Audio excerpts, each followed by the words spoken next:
Chapter 5. Alright. Let me know if you can hear the narrator pretty good, because I went back to look at my stream and she was pretty quiet. So I tried to up the volume a bit, but if it's still too low, you can always turn it up. Let me know, but hope everybody's having a fantastic day. I am feeling better, Pete. Thank you for asking. Um, don't know what I had, but lots of painkillers, lots of heating pack, and seems to be better today. Friendly feud. Friendly feud. The air was heavy with the hard rain's residue, the smell of wet things. Despite his dreary surroundings, Luca felt at peace. But yeah, let me know if I need to up the volume of the narrator even more. He'd never shared those details about his dad with anyone. Not even Rollo. But it's not like this changed anything. Rollo was still his best friend. Nah. This person I met today is now my new best friend. So I forgot about Rollo, and he's waiting all by himself in the treehouse. Adding it back to the group would Still help waking balance up. things out. Everything's better in threes. Well, I hope your morning's been good, or your Monday, since you're already at Tuesday over there. This is what Luca told himself as he headed to the treehouse. I have control. Oh, there we go.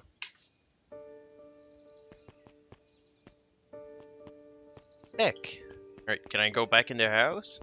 Can I go back in the house? Oh, that was so bad.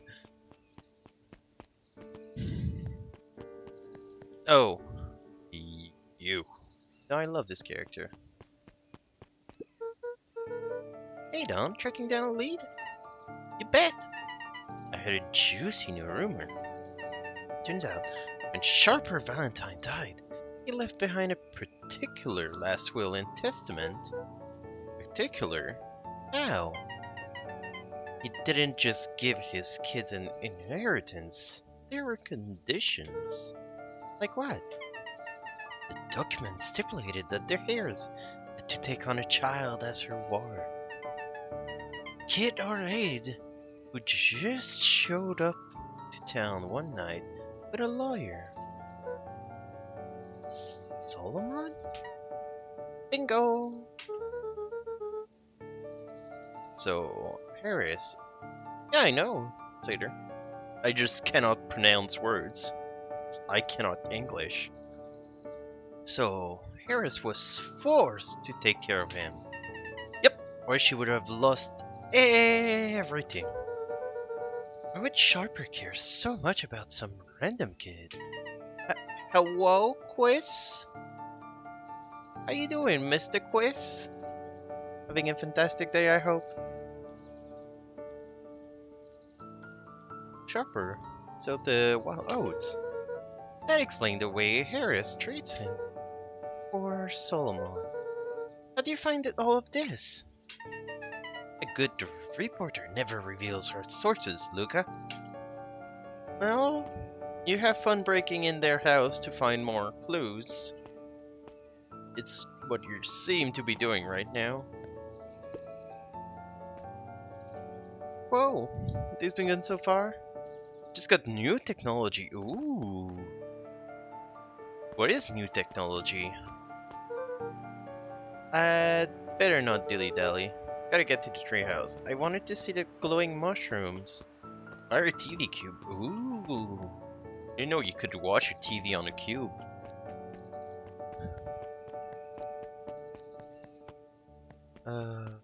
Such an idiot. Whee! Run, run, run, run, run. Wait, she's still reading her book? She's still out here reading. What a nerd. Met his old friends was greeted with nothing but ice cold anger. Heavens! This is no time for fractured friendship. Is that what's gonna happen to me and Rollo? I only watch you on the cube. Aww. Excuse me? What are you doing? Just locking it up for the night, sir. Is that Pete? Or is that one of the many Pete? Well, but I'm happy that you got new technology.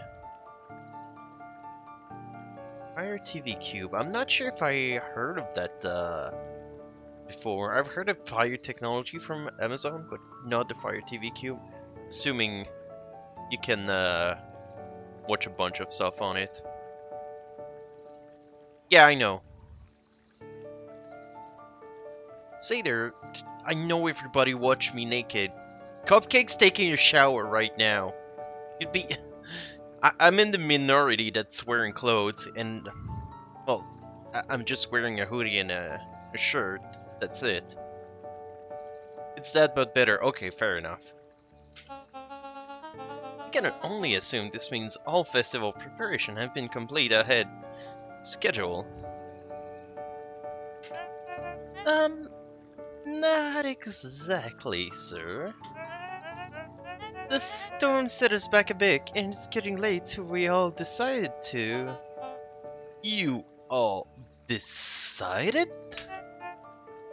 Yes, sir. I was unaware that your job involved deciding things.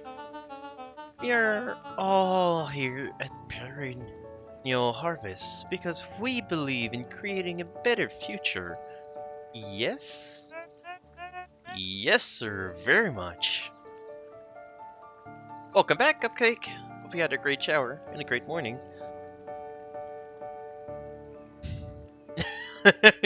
Thank you, Grace. I'll wait for you at the other cam. Hi, Chris Cam. Do you want to be the one to tell this town we failed them? No. That we gave up because there was this little rainstorm and we all got sleepy? Of course not, sir. Good. Then it's decided. Yes, sir. We'll work until this task is done. See that you do. Our harvest awaits.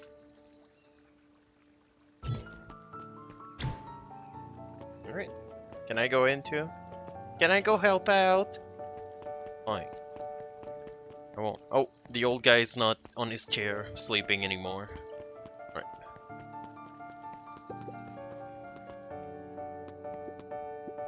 Mission control. Authorized personnel only.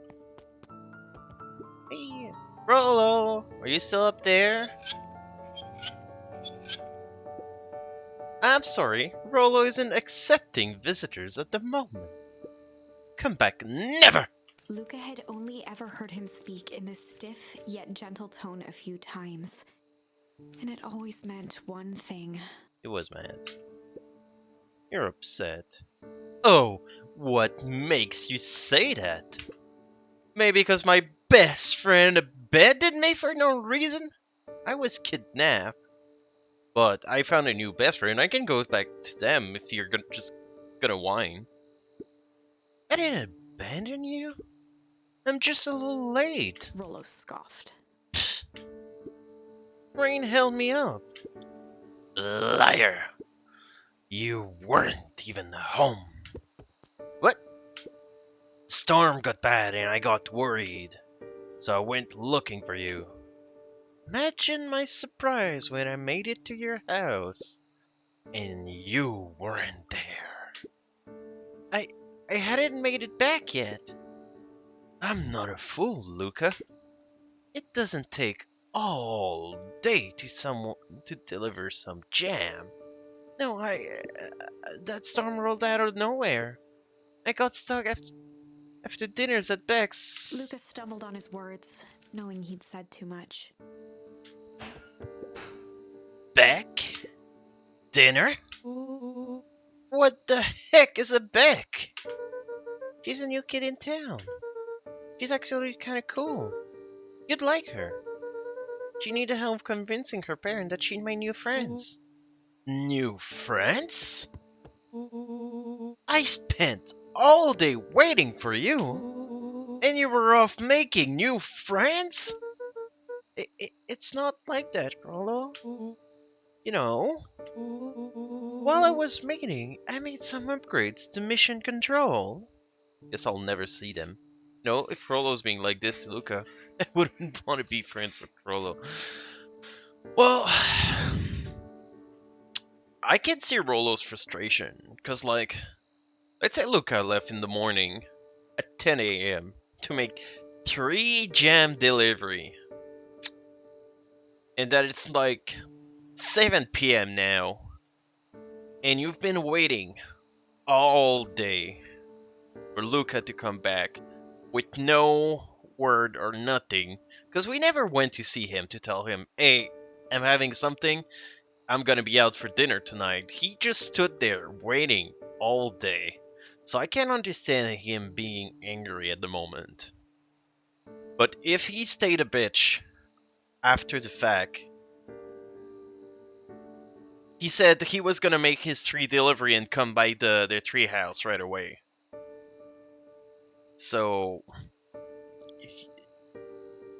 and Rollo just rushed to the tree house when they did.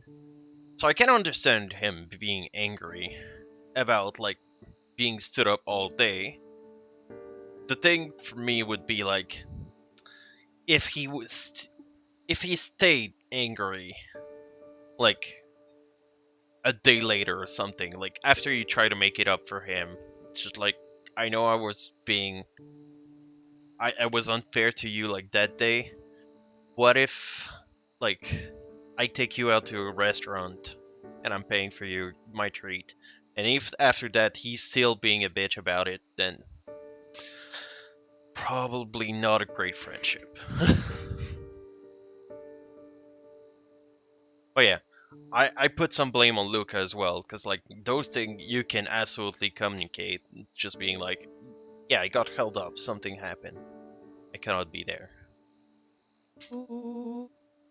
It was gonna be a surprise, but you took so long. The storm knocked it all down, just like you knocked down our friendship. What does that even mean? Luca became instinctively angry in response. Both boys were now shouting across the distance. It means you're a bad friend. You don't care about me. Of course I care, you ass. I knew I'd get in trouble waiting so late for you. But I kept my word. Cause that's what friends do. Oh wow, what a noble sacrifice you made. Easy for you to say. Your grand doesn't even care. Can say as long as you want. You wouldn't even get in trouble. Seriously? You're acting like I chose this? If that's what you think, then maybe you're the bad friend. Rollo's tone changed to a calm, yet more intense anger. Maybe Pa's right. Storm brings more than water. This one brought out the real Luca. Stop quoting your Pa's nonsense like it means anything. Yeah? Well, at least my Pa's still around. That is too far. No, that is where I cut the line with Rollo. He's not my friend anymore. Friendship ended with Rollo. Now my best friend is back. The words hung in the cold night air. Rollo's stomach dropped, knowing he'd crossed a line. But it was too late. The game lags so long, it's like, what did she say? What is the last word of this sentence? Late. Luca, Good night, Rollo. Dang it. Well, I should have gone to bed. Can I sleep in Granny's Granny's bed? bed was undisturbed. Luca didn't mind that she had a habit of falling asleep in front of the fireplace. It meant that he could read late into the night. Can I exit? Rollo think I'm still going to the festival with him. He can shove it. Can I not go to bed? Or do I just want to read or something?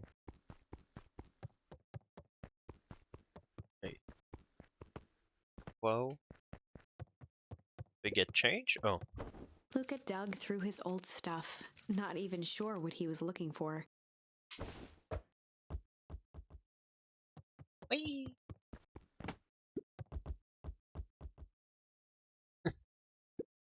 What a jerk! Call me a bad friend? Oh, I'm Rolo. Look at me and my amazing family. Gonna make a mess. Can I knock down a lamp or something? Can I break Granny stuff? Wee! Wee! Oh, the game's lagging. The game doesn't like me playing with the ball too much. Wee! Do I get a trophy if I play enough with it? Alright, fine. Can I have the ball, Granny? It's on your side. Guess I'm just never supposed to make new friends. Aww. Learn how to weep.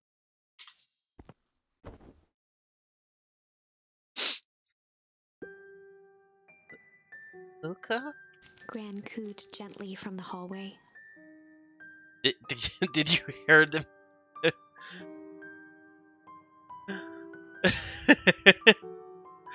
Did she hear the mess I made and she's mad at me? Slept straight through breakfast. Luca, are you alright? I'm fine. Just don't feel like getting up yet. Have a great day at work, Cupcake. I'm so happy that you got something this week. You're gonna do a killing job, I'm sure. Have a great time, Cupcake. I believe in you. Wait, this heart. Okay, I'll leave this oatmeal by the door. Ah, yes, the classic door oatmeal. Gonna run and take care of some things. Okay. I'll be back later to check in. Sure. Luca just wanted to Aw. be alone. Love you too, Cupcake. Have a great day at work. He waited to hear the sound of the front door closing.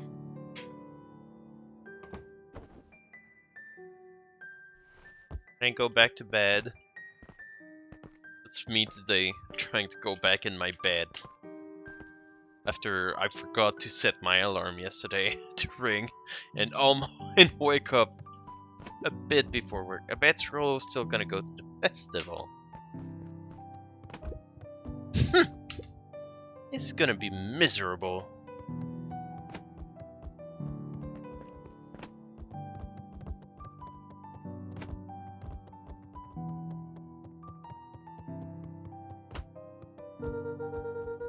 Rollo thinks I'm still going to the festival with him. He can shove it.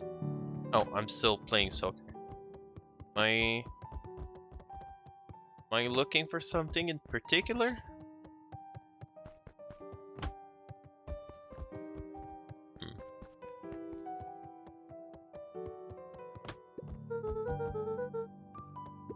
Oh, I'm going back to bed. Luca dozed off again. I just had to kick the ball a few times. Luca, see you didn't eat your oatmeal? Wasn't hungry. Yeah. Classic door oatmeal won't do it for me. Well, just in case you get hungry, I'll leave a sandwich here too. Ooh, door sandwich. I might fall for that one. Rollo came by. What did he say? He wanted to talk to you. What did you say? I told him you weren't feeling well. Good. So your plan is just to sit in your room all day? Wow, Granny. Are you calling me out through Luca? Yes, that is my plan when it's the weekend. Don't judge me. Pretty much. Well, I need to pop away again for a minute. You decide to end your pity party and go outside. You think you'd do you some good. Noted. Lucas still couldn't bring himself to go out. Besides, if he ran into Rollo, he'd have to actually confront the situation.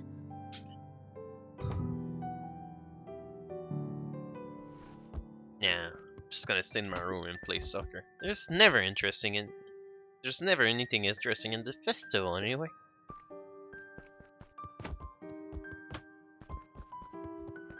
Guess I need to kick the ball over there.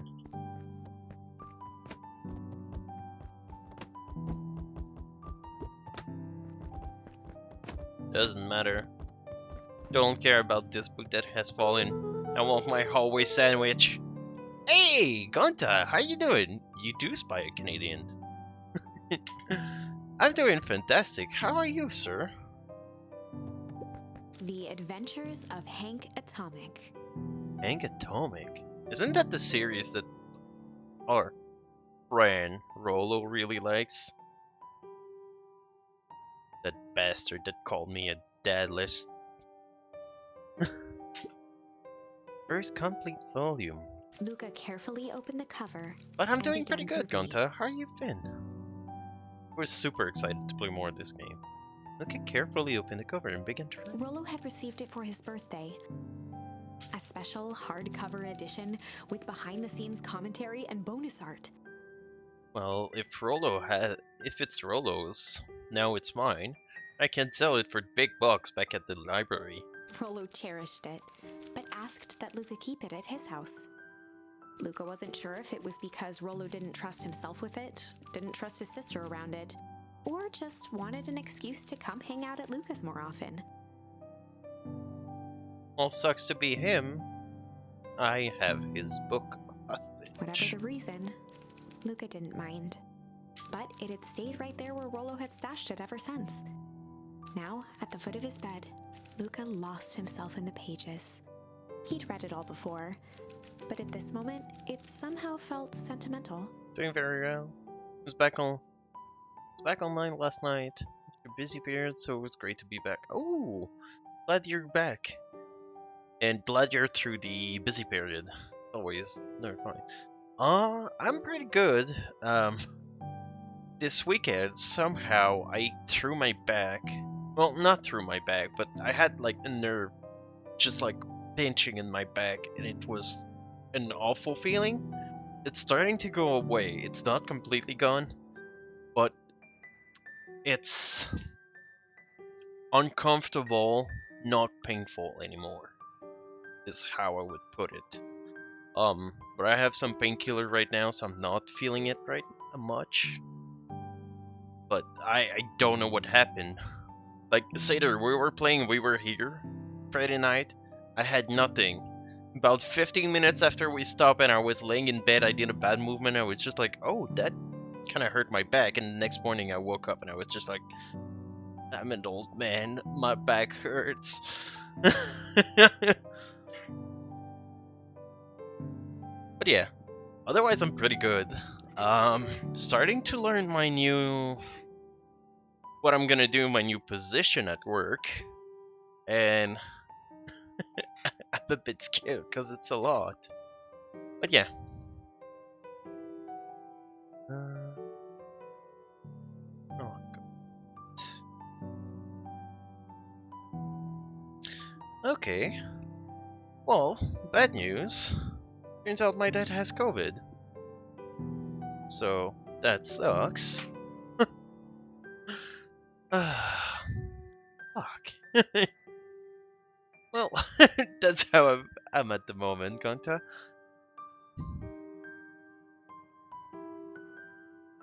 He was well into issue number 5 when he heard soft footsteps from the hallway. Luca! Another little friend came to see you. No, he doesn't seem well at all. And he's been coughing a whole lot in the past few days, and I've been around him. Instead of hiding in my room, because it was my sister's birthday this weekend, so we just celebrated and just like shared like little not Yeah, probably Seder, so that's probably gonna be my last stream for a while. I'm sorry, Gonta. Glad you're gone through the worst of it, though. An old friend came to see you. Girls came back Mudville. You said you met yesterday? What did she say? Is she here? She was just dropping by. I told her you weren't taking visitors today. Oh. She seems nice. Yeah. You had a fight with Frollo, didn't you? Can I come in? Well, that's her room too, Grandma. Maybe later. Alright then. I'll leave the dinner on the kitchen table.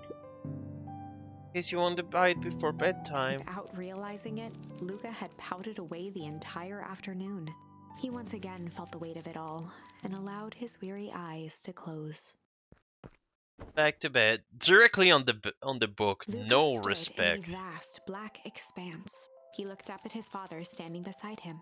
Walt was working a straw at the bottom of a fountain glass, trying to collect the last bits of milkshake. Dad, where are we? Taking a final loud gurgling sip, his father peered up from the glass. He jangled the straw playfully with a warm smile, then lifted the empty glass as if to point into the darkness. Oh. The source. The source? Luca's eyes followed his father's gesture. In an instant, he was sitting in front of a blazing campfire. Across from him sat a large figure in a yellow hazmat suit. Oh. The figure's voice was a scratchy echo. Well, if it isn't the man of the hour, make yourself comfortable. Luca held his shivering hands over the flame to warm himself. It doesn't work that way here. Oh. Their yellow-gloved hand pointed to the base of the flame. It's a cold flame, see? A cold flame? Luca peered at the base of the fire. It wasn't wood that was burning. It was Beacon Pines itself. Oh. Tiny buildings, freezing and crumbling as they were consumed by flame. Luca could see small shadows moving in the burning city. People. Luca leapt to his feet. We've got to help them! The figure gave a dismissive wave of their hand. Why waste energy helping people who can't even help themselves? The figure bent down to examine the panicked crowd as they desperately tried to stop the flames. I'm really getting through. I'm really enjoying the story of this game. It's so fun. They only care about what's right in front of them. Not like us. Luca's voice was a trembling whisper. Us? Us? The figure slowly stood up, grabbing its helmet with both hands. With a Is that jolt gonna be his and dad? a twist, the suit emitted a gasp. Or his A mom? cloud of torpid mist escaped, slowly revealing the face within. Luca's own face looked back at him. Oh! Even more twisted than that. Older, worn, distant. The sensation was oddly familiar, as if he'd caught his own reflection by surprise in the mirror. The doppelganger smiled. I tried to help once. He gestured towards his face, and all it got me was this. Oh, what Luca happened? staggered back. You aren't me. Luca felt a hand catch his shoulder. His father was there again, beside him. Every choice sets us on a path. Oh. Like, every choice in here? Is that what you're saying? Oh. Do I have anywhere else I can go? Oh, I haven't tried to break. I'm still doing Rumble right now. This way, I have nowhere else to go. I did everything here. Okay. This is the end of one of your paths, son. Oh? Luca watched his older self shake its head ruefully, its face twisting into a cruel grin. Welp, Dad, if you wanted him to see this, far be it from me to disappoint. Luca watched in shock as the figure took a confident step forward and plunged into the flames. Oh god. In a flash of cold light, he was gone.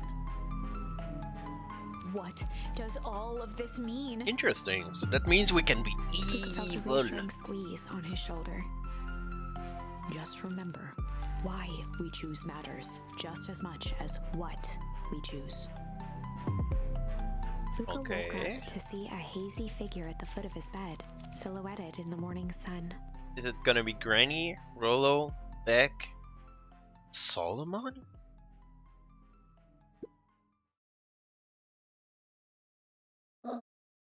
No, dear.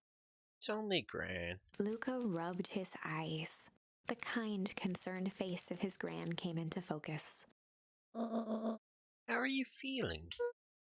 Fine. Thing you want to talk about? Don't feel like talking.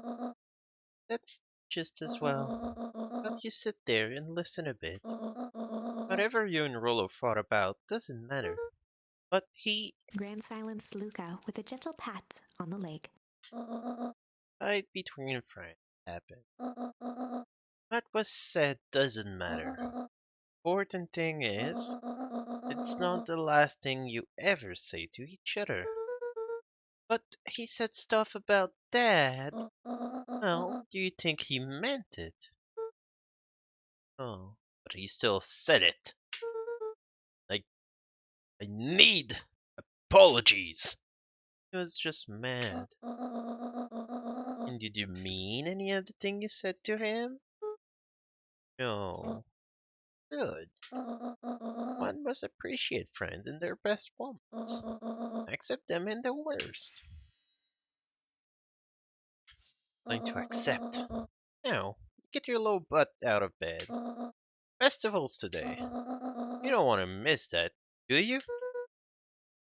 Guess not. Seems like a good opportunity to make amends with Rollo, doesn't it?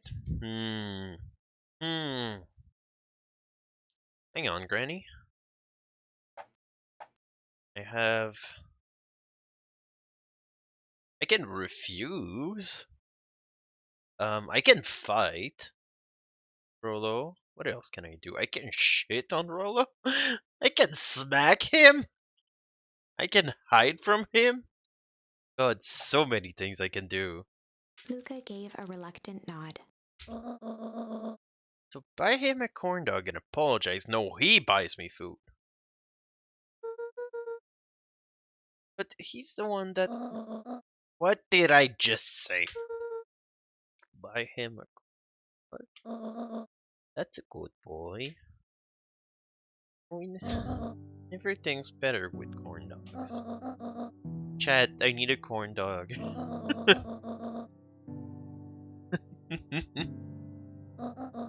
I'll find you a little fountain. At the fountain, a little after lunch. Alright. Love you, Luca. Love you too. Luca took a deep breath. Yay! Thank you, Zader. Okay. Some batter. Chapter 6. Ooh, we're so far into the story. So thick and thin. Despite Luca's bitterness, Gran was right. He needed to hash things out with Rollo. A big fight changes the nature of a friendship. Whether, in the end, it is for the better or for the worse, all comes down to understanding. If one is not careful, the same familiarity that builds the strongest of bonds can become the wrecking ball that shatters them. Alright. Luca emerged from seclusion, taking in the crisp festival air. Wait, I wanted to turn on the faucet But the in my events of the day room. weren't on his mind. He had to find Rollo. Now I'm curious. With accept, do I have another pad that opened to me? No. No, we still don't have another pad open. But still this way we can go. Alright, let's keep on going with the story. See how far we can get. There you are! Look! Rollo wanted me to tell you something. What is it? Roxy rolled her eyes, shaking her head. A space adventure. So you need it, buy it. If you're brave, go somewhere quiet.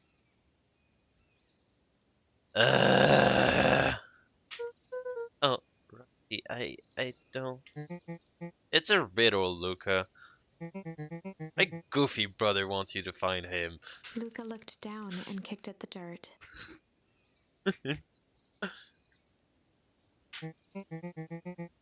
Look, I know you two had a fight. The only thing more annoying than my little brother is my little brother's without his best friend. So I'm doing him this one favor. Now, I need one favor from you. Whatever it is that went down between the two of you, between you two, squash it. Bye, Rollo's sister. I forgot your name already. You need it, buy it if you're brave. Does might be dumb, but I'm guessing that's just our. Oh wow, the festival. Bunch of people. Oh my god, can I go bully the bullies over there? No, I'm gonna wait till I have backup to go bully the bullies. You hear? Mr. Mr. Kerr gives us a big speech. You're gonna have the first annual Bigger Sketch competition. As long as a boot qualifies as a catch, I'm a shoo-in. Luck. Alright. Do I have anything else I can use as a lure?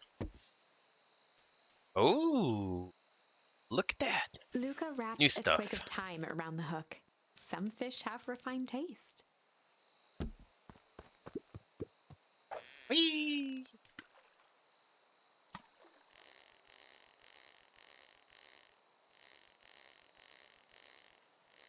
Look how fun it is. We're fishing. And we caught... Oh god, we caught some time. Oh, Gabe! I put some time. My rod. And I got some time. Property of Sharper Valentine. Figures. He had his way. Property of Sharper's Valentine would be written on everything in this time. Put in some time, you got some time. Should we give it back to him? May not even want it back. Vince got contentious relationship with time. We'll keep it here in case he ever wants to pick it up. Alright. I can try to go to the dinner to see if I can get a flashback with my mom. Oh, he's not here.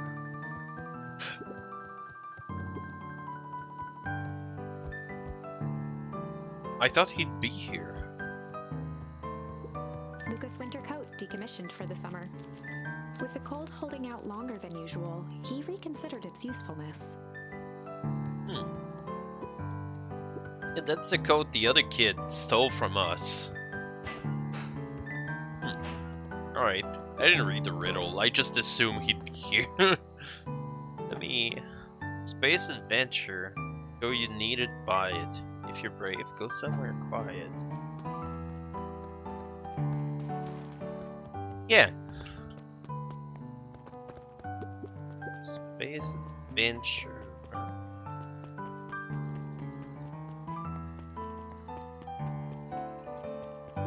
Hello, you. Post welcoming of welcomes. Would you like to share your thoughts? You always strive to improve. Nope. Hey. What up, buddy? Yeah.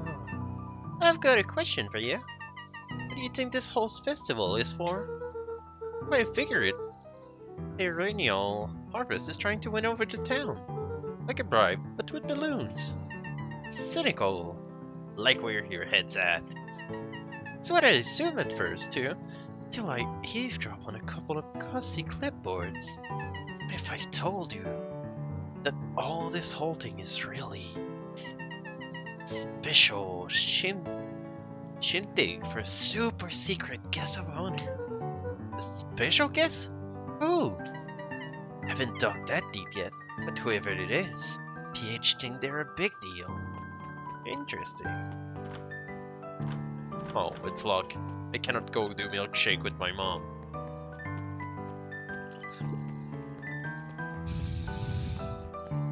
Wait.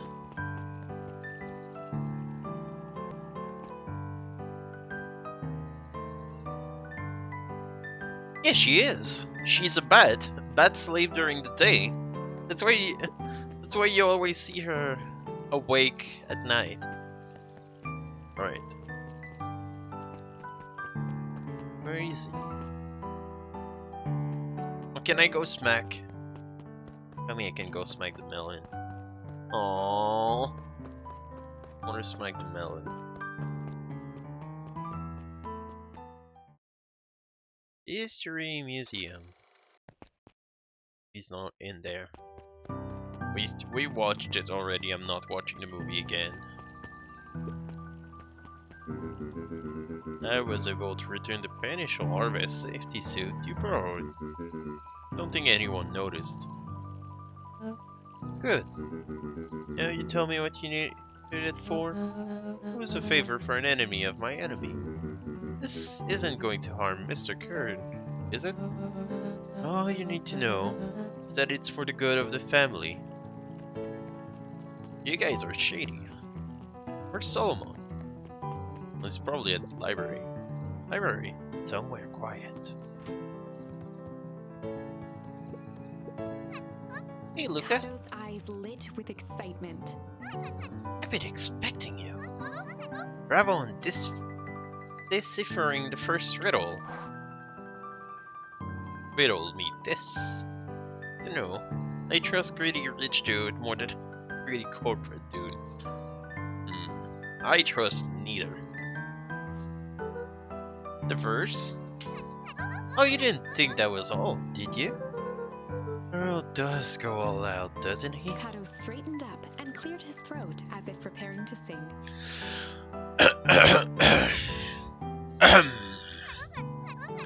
On planet Forerpool, you may take issue. When the fifth king dies, you'll need a tissue. Kato stared at Luca eagerly. Come on, get it. I like how Luca's just done with that shit.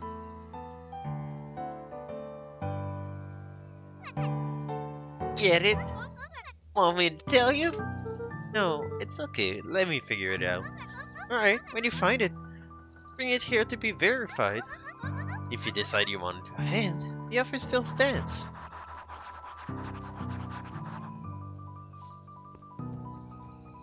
Wait, do I need to read all the books to know which one he's talking about?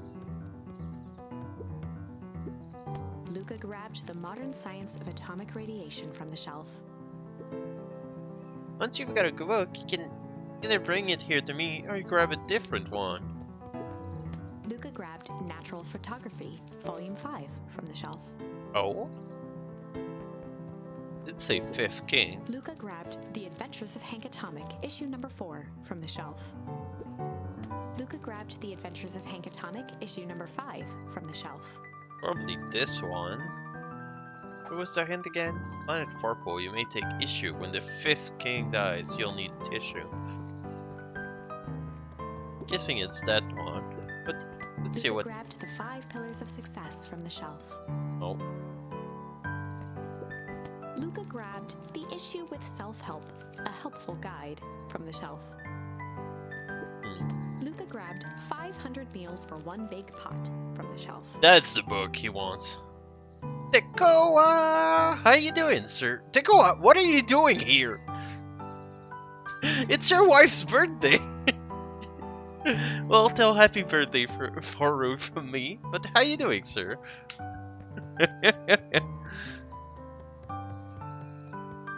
She's here too. Okay, fair enough. Hi, Rook! Happy birthday, Rook. Hope you have a fantastic day. Oh, I grabbed all the book. I see. Hope you have a fantastic day, both of you. Lurky, no worries.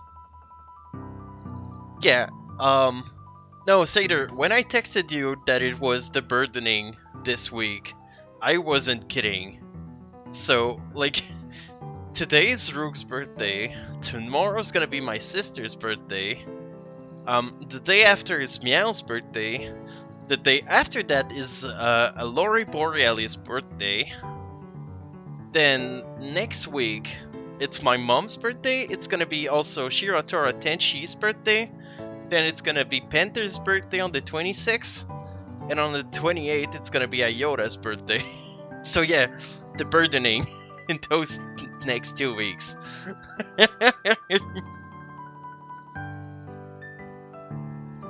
Yeah. No, Seder, your birthday's in November. November 7th, if I recall correctly. 7th or 9th? I'll have to check on Discord later. But no, your birthday's way off. 7th? Alright. No, I tried to remember everybody's birthday, and I did show Meow and Heijay when I visited them. Because A, I work in accounting, and numbers work really great in my mind. I have a memory for that. My mom has that too, so I guess I get that too. Thank you, Pete. I get that from her, but also I have it in my own private Discord server. I have, no, mine's February 3rd year. It's already past this year. But I have on my own Discord server. I have a channel that's just birthdays. That's just like all the birthdays in there. Like anytime I had a birthday or yours coming soon. When is your birthday, Tegoa? I'll try to remember. May 20? I'll try to remember. It's a few days after my cousin. Because often I'll try to like be like, okay, this person's birthday is like near that person's birthday. So I know my cousin's May 16. So I'll try to like link those two together.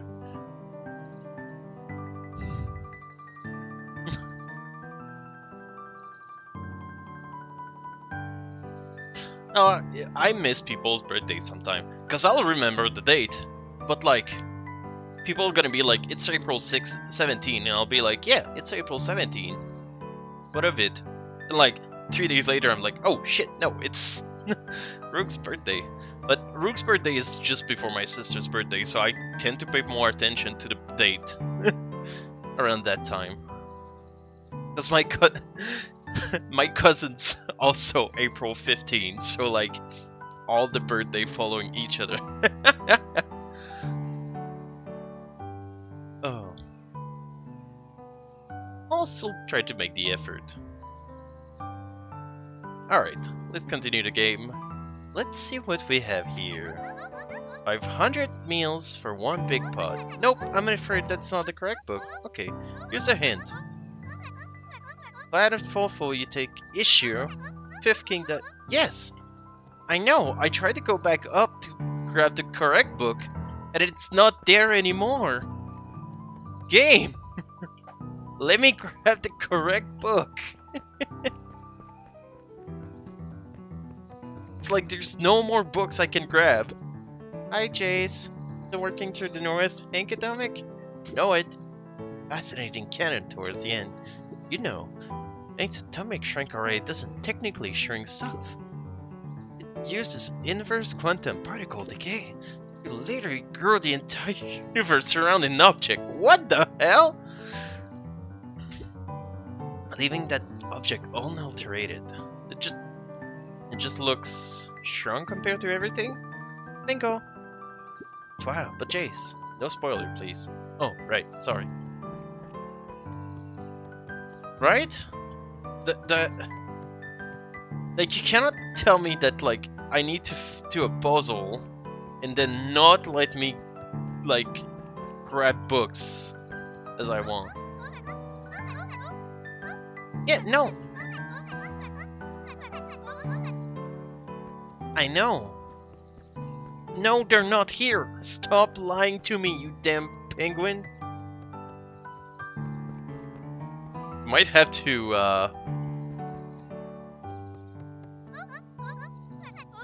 No, he's not letting me. Alright, I'll try to exit. Alright. Oh. Hey, Shadow! How you doing? I can try.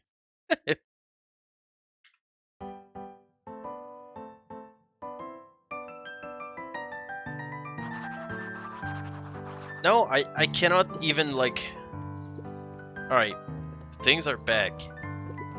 Luca grabbed The Adventures of Hank Atomic. No. Don't want that one. I want this Luca one. grabbed The Adventures of... That was a dumb puzzle. Kato removed his book from the desk and replaced it with Luca's, turning on the lamp. As he slid the book under the purple light, 2 words glowed. Ooh. The Adventures of Hank Atomic, Issue 5. Luca clicked his tongue with recognition. Rollo's cipher pen. He used to write secret message everywhere with that. And only had the special flashlight needed to reveal it. But I lost it. Well, apparently he traded Chuff for his purple light bulb. Parted with his entire Halloween candy stash. Oh, Rollo. Now let's see here. How you doing, Shadow? How's your day? Stopping when he hit a glowing word. Get away with such a He grift. continued flipping. Grift in Rob. Card. Reaching the end of the book, Kato looked up. That's it. Grift in Grub card. Griffin? Griffin's grub card. Wants me to go Griffin's snack stand. Oh, so I can buy him a corn dog. Brilliant. I guess you're off then. Good luck on the rest of the scavenger hunt. Thanks, Kato. My day was rough. Not gonna lie.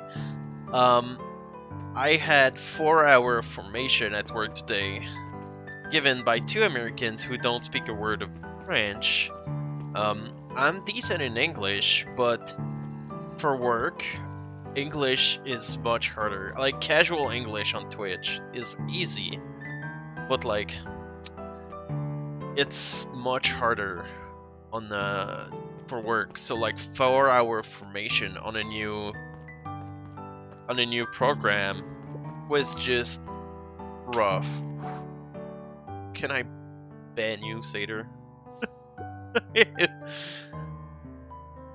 But yeah, so that's how my day was. So this afternoon we did like a 30 minutes meeting, just my team in French, to make sure that we all both understood properly. It Rollo Before come. Luca could finish his sentence, Griffin handed him a corn dog. Oh, that's it? Bought and paid for. Enjoy. I thought there was supposed to be a riddle or Luca something. shrugged, taking a sizable bite out of the corn dog. Yuck! It's cold. Yeah, that's been sitting here for a while. They wanted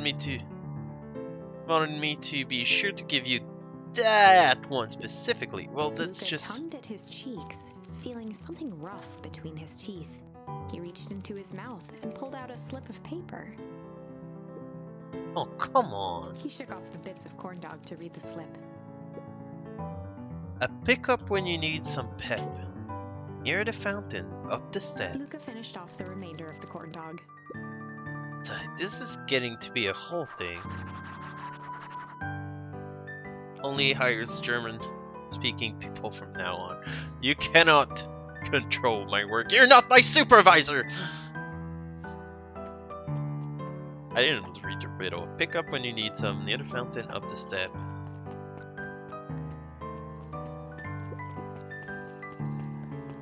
Near the fountain, up the step. Over there?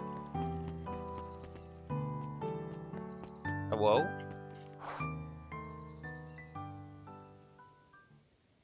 You're work supervisor. Here you are, Luca. There's no way I'm actually doing this. It's way below my pay grade. This guy only thinks about money. I love him. Oh, come on, you big stiff. Let the kid have fun.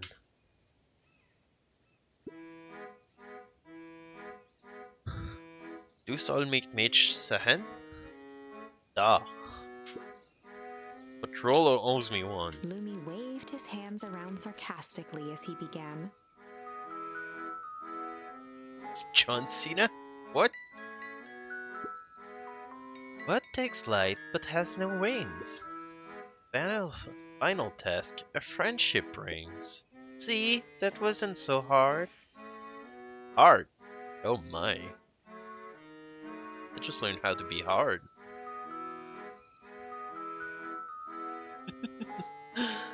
Alright.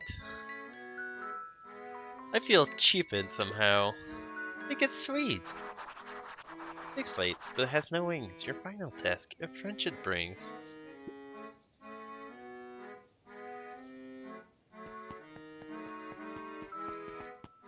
No, I don't speak Dutch. Oh.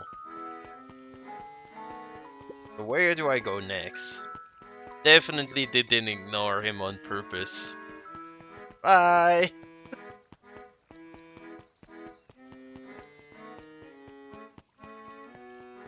Fine, I'll go talk to him. Hi, lady. Were you actually taking a break from studying? Wanted to see what the festival fuss is about. Can't help but notice. So you brought your backpack full of books.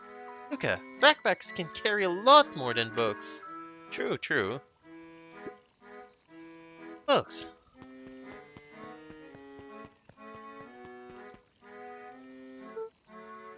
Read a few words in German. Well, I kind of guessed that's what you were telling me. Because I know I've been in Germany once, but that was like what, 7 years ago? At this point. Hey, hey. Did you find the comic book? Yep. And you got the corn dog? Yep. Well then, I know it doesn't make up for what I said, but here, you've earned Rollo this. sheepishly handed Luca the balloons. Oh? Yay! I got balloons! Flight? Oh, because of the balloon. Thanks. You have to go to all this trouble. I'm sorry I got so mad.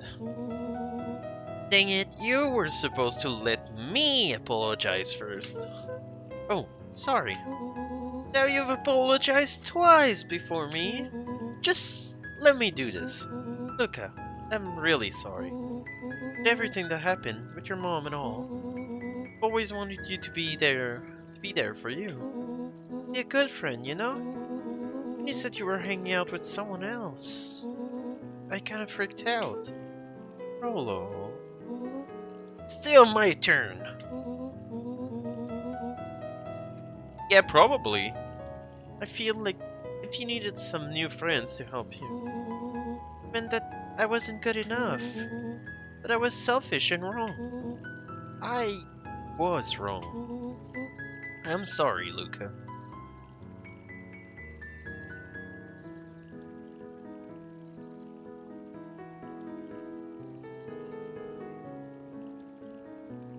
I have no idea what you mean, Cedar. But Gunta, do you speak German? Or were you just like trying to mess up with me? Okay, apology over. You can talk Luca now. threw himself at Rollo, hugging him as tightly as he could. Aww. Rollo, I don't deserve you. I don't deserve you either. That's why we deserve each other. So, what else do you want to do today? Why can't my friends speak German? This, because I'm bad with language, Satyr? I was so bad in my Spanish classes in high school, and today I forgot everything I learned. You could snoop around and try to find some info about your mom. Snoop where?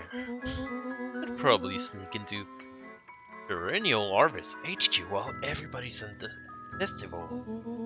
Aren't you curious about all the stuff those clipboard write down? And if we get caught, I think I've had enough excitement for 1 week. Let's just make the rest of the day about us. Really? Yeah, the rest of the world can wait 1 more day. You know, I have been wanting to get some work done at the MCDC Mission Control. The aim is a bit unpredictable. Yeah, it got us killed. Habun all. Ancient Gonta can speak like 10 languages. The German in secondary school. Because my stepmom is German. My brother speaks fluent German. Damn! German in high school as well. Stick with Klingon. I mean, it's different location. That sounds perfect. We got a new friend. All right, can I get another friend to go with us? Wow, when you call yourself a nerd, Satyr, be like the rest of the nerd that loves Star Trek. I have my little balloons. Hello, back. Fine, Beck's not here. But Dark, welcome in. Make my own language.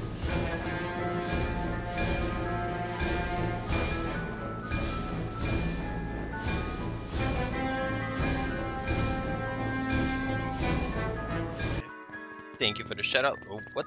Why is no data return? I think Nightbot is taking a break.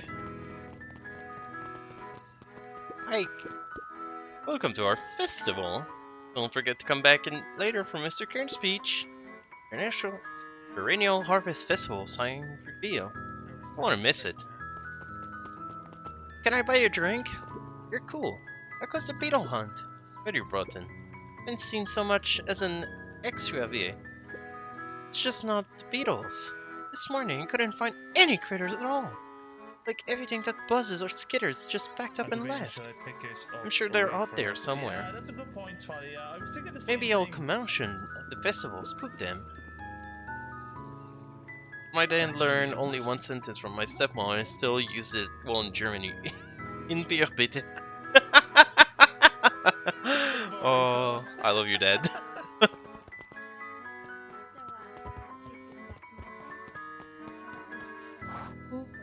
Oh, I almost forgot. Ran into your grand this morning. She asked me to give you this. Lolo handed Luca an unopened letter. Oh? I'll wait for you inside. If you want to read it now. A letter? Luca, some things are going to happen that might be difficult for you to understand. That's kind of like what my Spanish, what I can remember. Cerveza por favor. Which means one beer please. Luca, some things are going to happen that might be difficult for you to understand. If I am honest, I hardly understand them myself.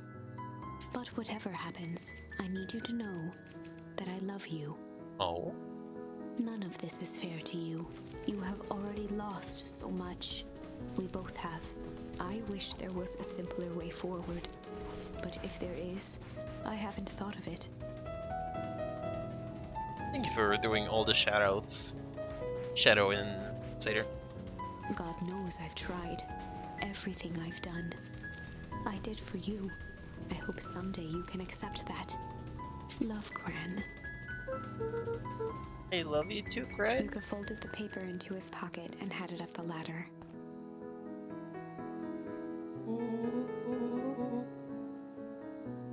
You didn't do any shoutout? Shadow in the darkness, shout out Dark Buffy. Get wrecked.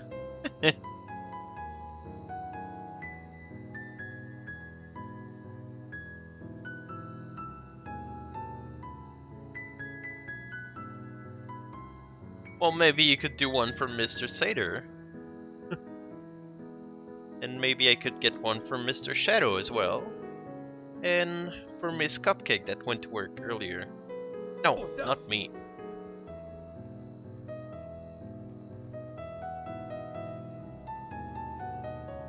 Yes. Sorry, I missed the shout out. I'm trying to pay attention to the game. What's up with the letter? Anything you want to talk about?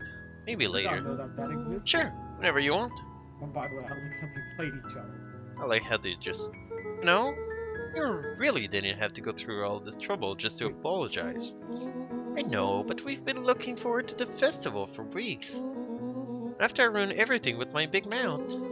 This was the best way to make it up, to make sure you still had a good time without me.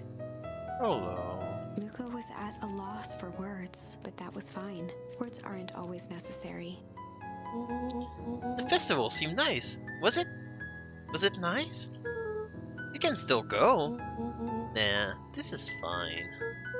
Well, there's always next year. Sadly, this was untrue. Oh. The end, they died. A distant rumble shook the treehouse.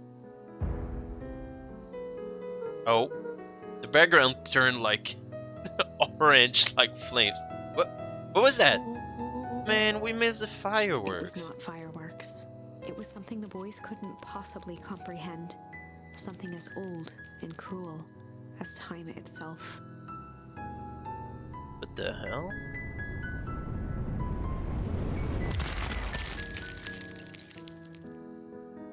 Oh. It's cold.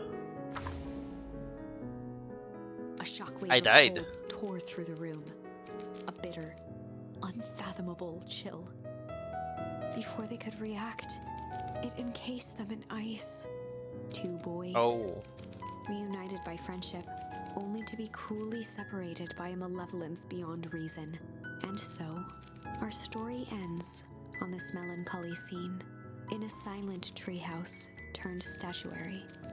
In a town brought low by its secrets, sits a pair of friends, alone, together for the rest of time. The end. Aww. What a cute little story. No, that can't be the ending. It simply can't. Oh, I'm sorry, miss, but you are the author. And you wrote your story wrong, that means. I won't accept it, and I hope you won't either. Now, you said the end. This is the end. I'm ending stream. We're rating somebody. There are more endings, more possibilities. I can feel it. We are just going to have to sort through them all until we find the one that fits. Mm. Do I really want to go through this struggle? Oh, I can fight or flight. You were right, Seder. So we have the choice between flight or break.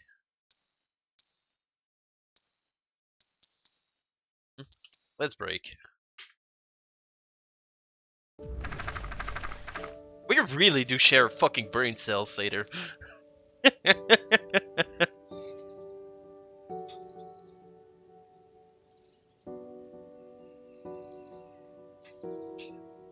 Alright. We share the ghost of a brain cell. Yeah, there was once a brain cell there, but you can still feel its presence, but we've looked and it's not there anymore. Beck called to Luca before he made his way home. The gate. Wait up, I'll walk you home. Surprised, Luca turned around. He knew Rollo would be prickly around new people. But Beck seemed cool. Rollo would warm up to her eventually. Probably. Luca began to respond to the sky answered for him. The cloud above began to...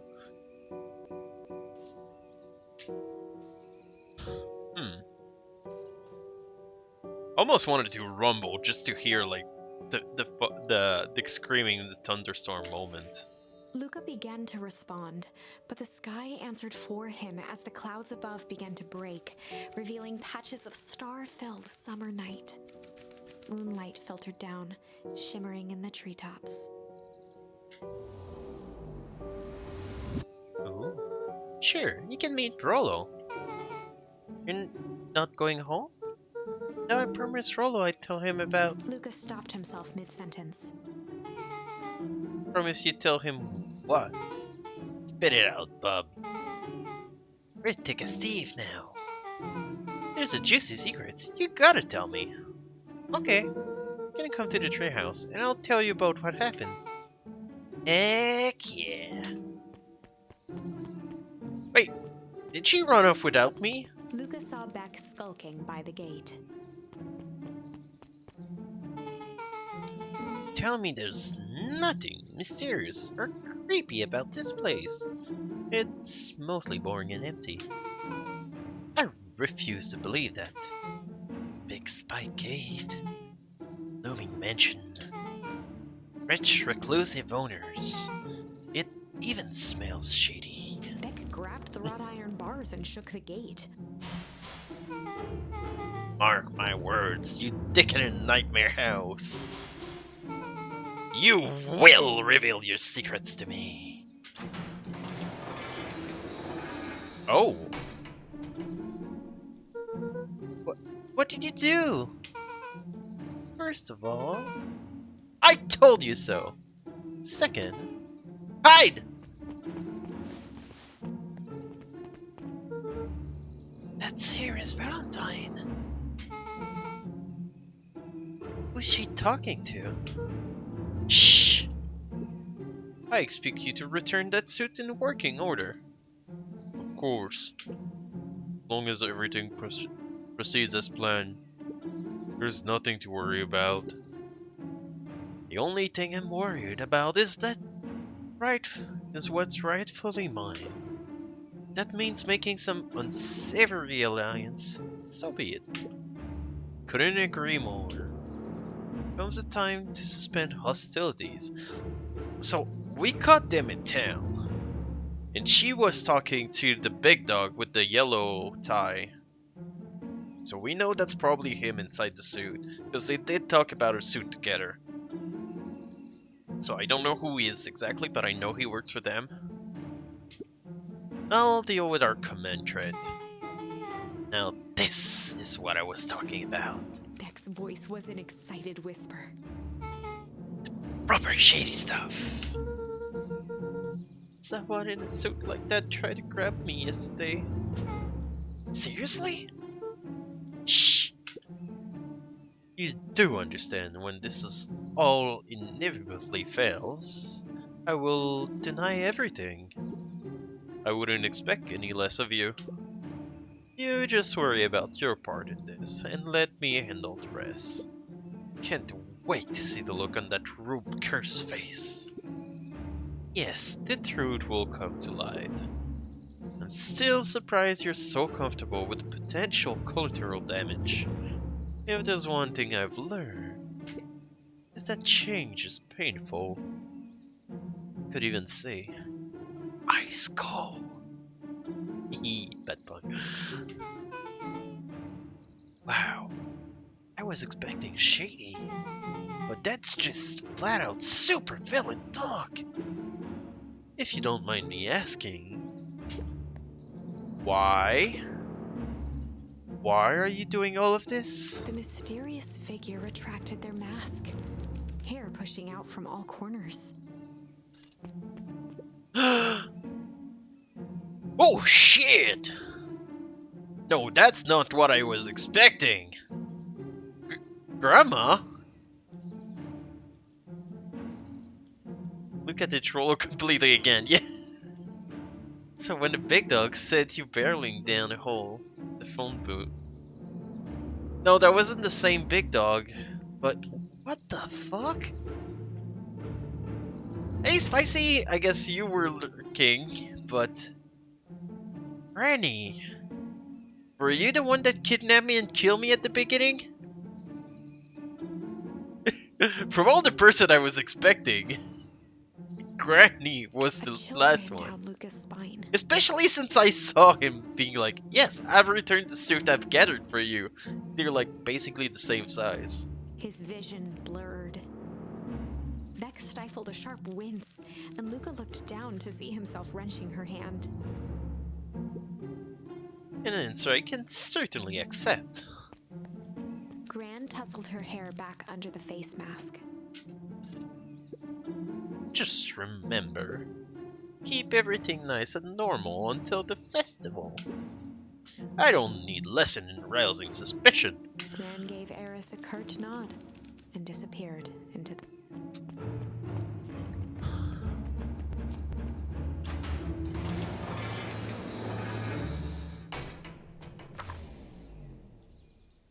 Chapter 5. The hell? What big ears you have. Okay, that was a plot twist I've never saw coming. I knew Granny was doing some shady stuff with Valentine's. I thought she was trying to destroy it.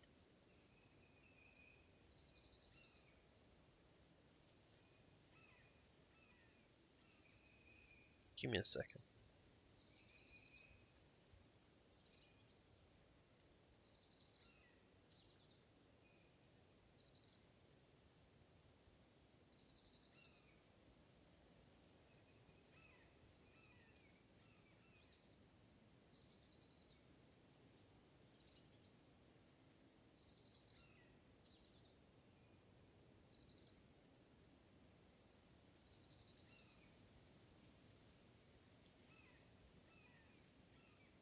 Alright.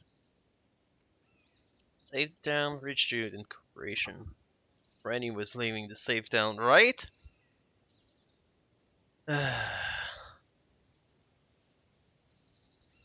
Lucas sat shivering in the bushes, staring at his Wait. feet. Spicy, do you already know the end of this game?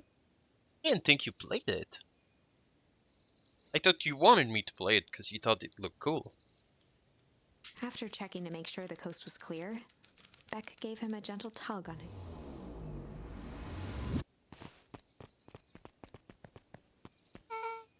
it. What's wrong?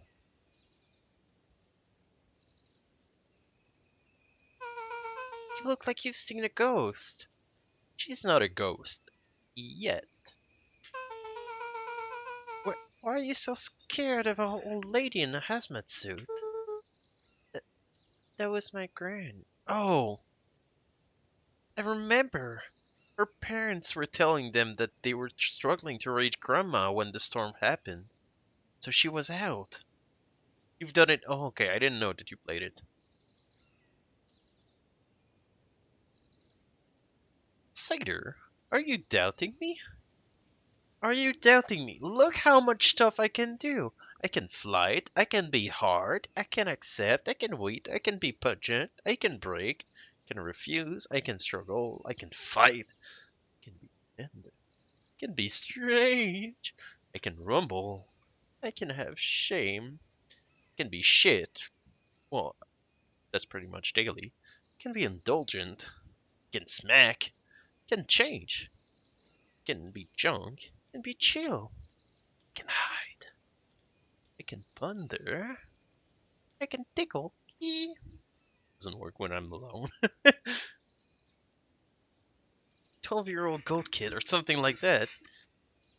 Do I need to read the list again to you, Satyr?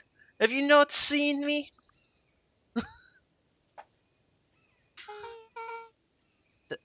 That was your gran? Yeah. Okay. Well, I'm sure there's a perfectly reasonable explanation for all of this. Let's just go to the treehouse and figure things out. Lead the way.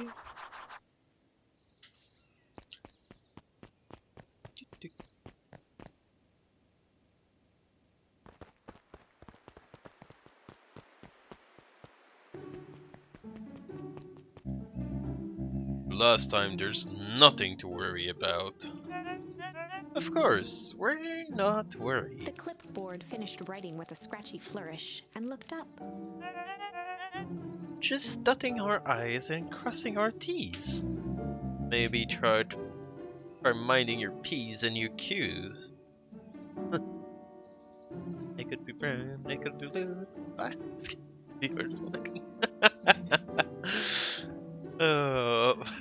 Maybe.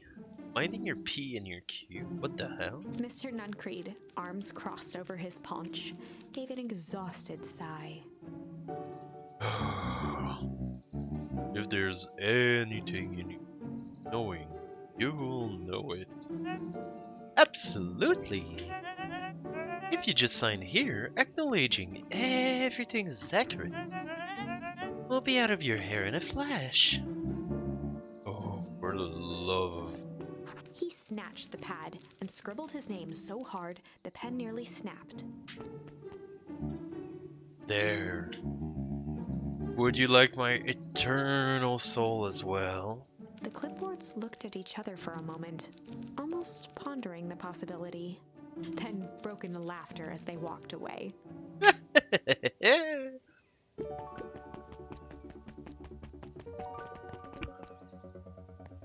Stay away from the phone booth. Stay away from the phone booth and the fat man. I probably need to talk to him. Please don't kill me this time. We're 2 against 1. Hi, Mr. Noncreed. Luca, let me give you some advice. Next time someone you don't know asks you to hear your thought, get them get a good hard bop right in the kisser. I know how to smack. Oh, absolutely. I will hydrate. My bottle's almost out.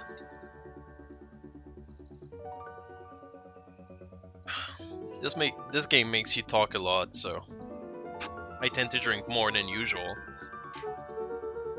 Oh, Grant tells me to just keep away from the clipboards.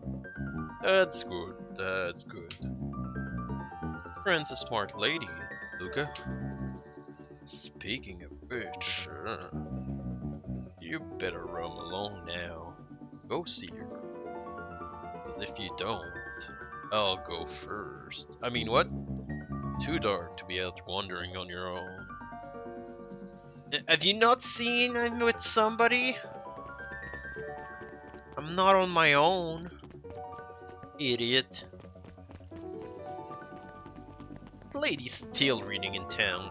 Is she homeless? Does she live on that park bench? What's up, buddy? Another day, another dollar. See you tomorrow, Z. Have you noticed how all the perennial harvest folks ordered the same drink? Decaf cappuccino with extra foam. Why? I don't know. Just thought it's a little odd. Weird for sure. No, customer's always right. See you bright and early tomorrow. No, it's not Kool-Aid. But decaf? Nah. Need the caffeine. I need it. Can stop anytime I want, but right now I need it. Oh, I love my caffeine. Sneak in here. Yeah, that was the big dog I saw. With the tie. That was saying that he stole one of the costume. Well, hello. William Kerr and Gus Valentine proudly surveyed the half-covered festival banner. Kool-Aid was a cold thing. Yeah. Yeah, I know what it is. Unfortunately, that's not something I want to bring up on my stream. That's a bit dark. It's all coming together quite nicely. Couldn't have done it without you. The mayor gave a half-hearted shrug. I'm not so sure about that. That's the mayor? What? Nonsense. That reminds me, I wasn't able to thank your sister for her contributions. Yes, she has been indisposed of late. She doesn't make much like me, does she? Oh no, that's not it at all. She's just been busy. Of course.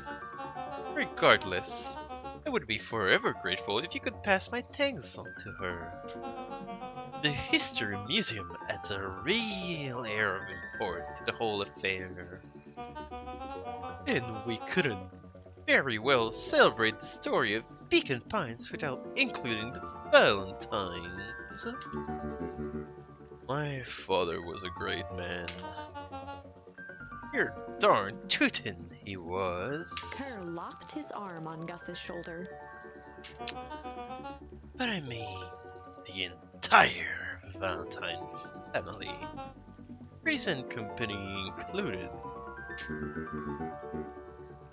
Can I ask you something, Mr. Kerr? Oh, I thought she was a lady. I thought he was a lady. Call me William. Ask away. William.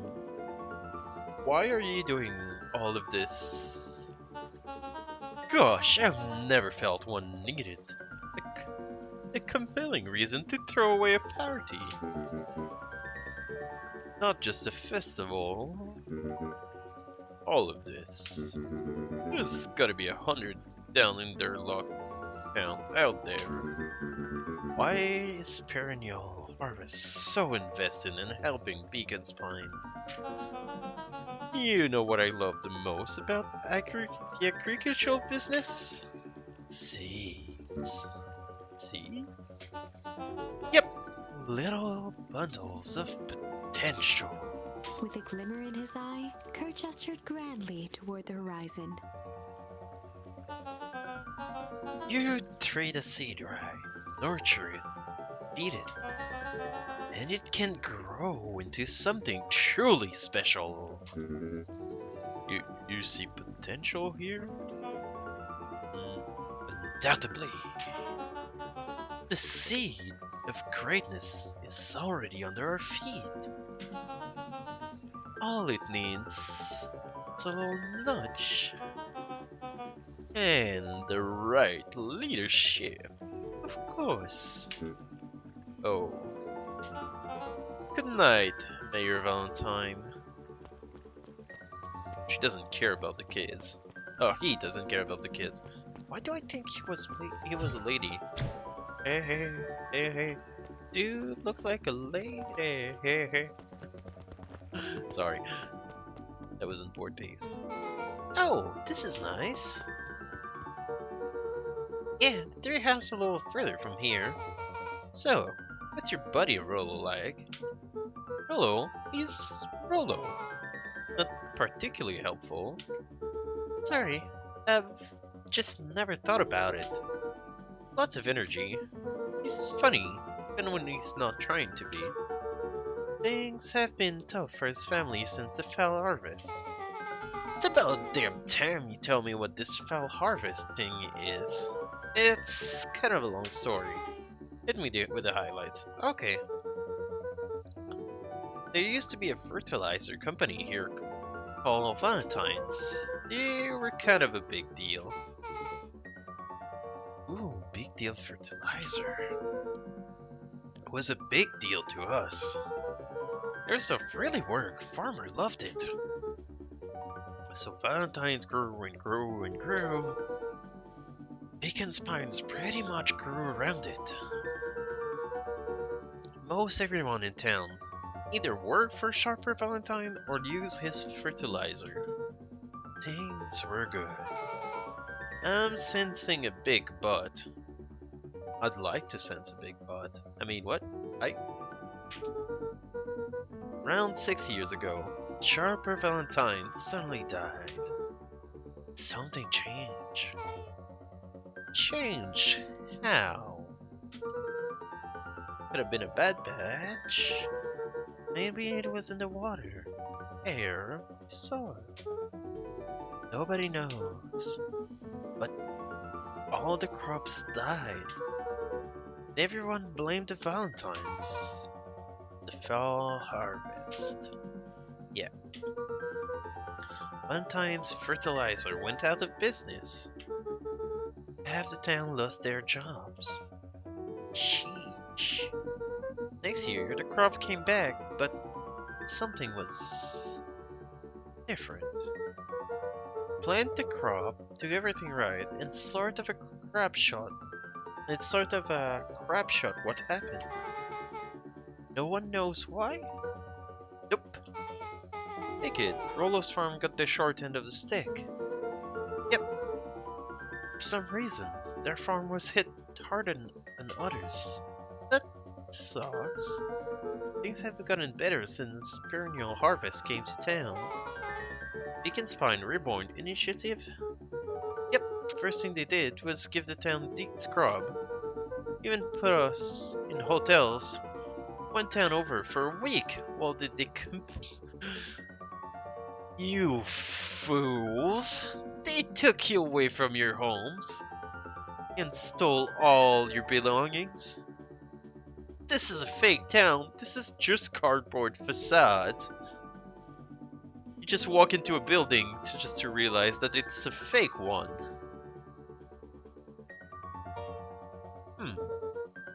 We better get going.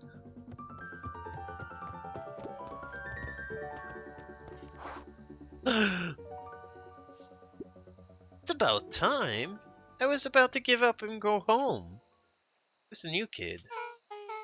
Name's Beck. You must be Rollo. They finally meet. I see my reputation precedes me. Welcome to our mission control. Rollo waggled his head with pride. You'll find we've spared no expenses in construction. I've seen worse looking pile of junk. Thanks. Hey, Luca, you know how the security concern we talked about? Yeah? While I was waiting, I made some improvements. Let me lock this baby down for a little test filtration. Can't be too safe these days.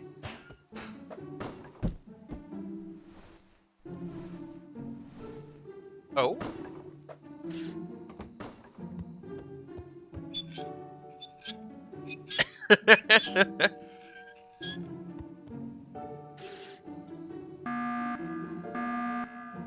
Gonna wake up the whole town. Oh? He goes all out, doesn't he? Always. Lavish. Damn. I look sexy wearing grandma's clothing. What do I do?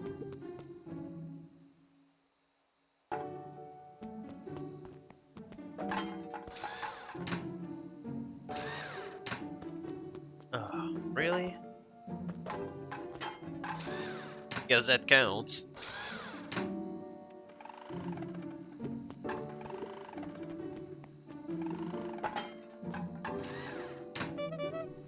Did I win? I did win! Where did you guys get all this junk in the first place? From your mama? Sorry, there's a guy in town named Jeff who trades us junk for snacks. Junk food for food. Nice.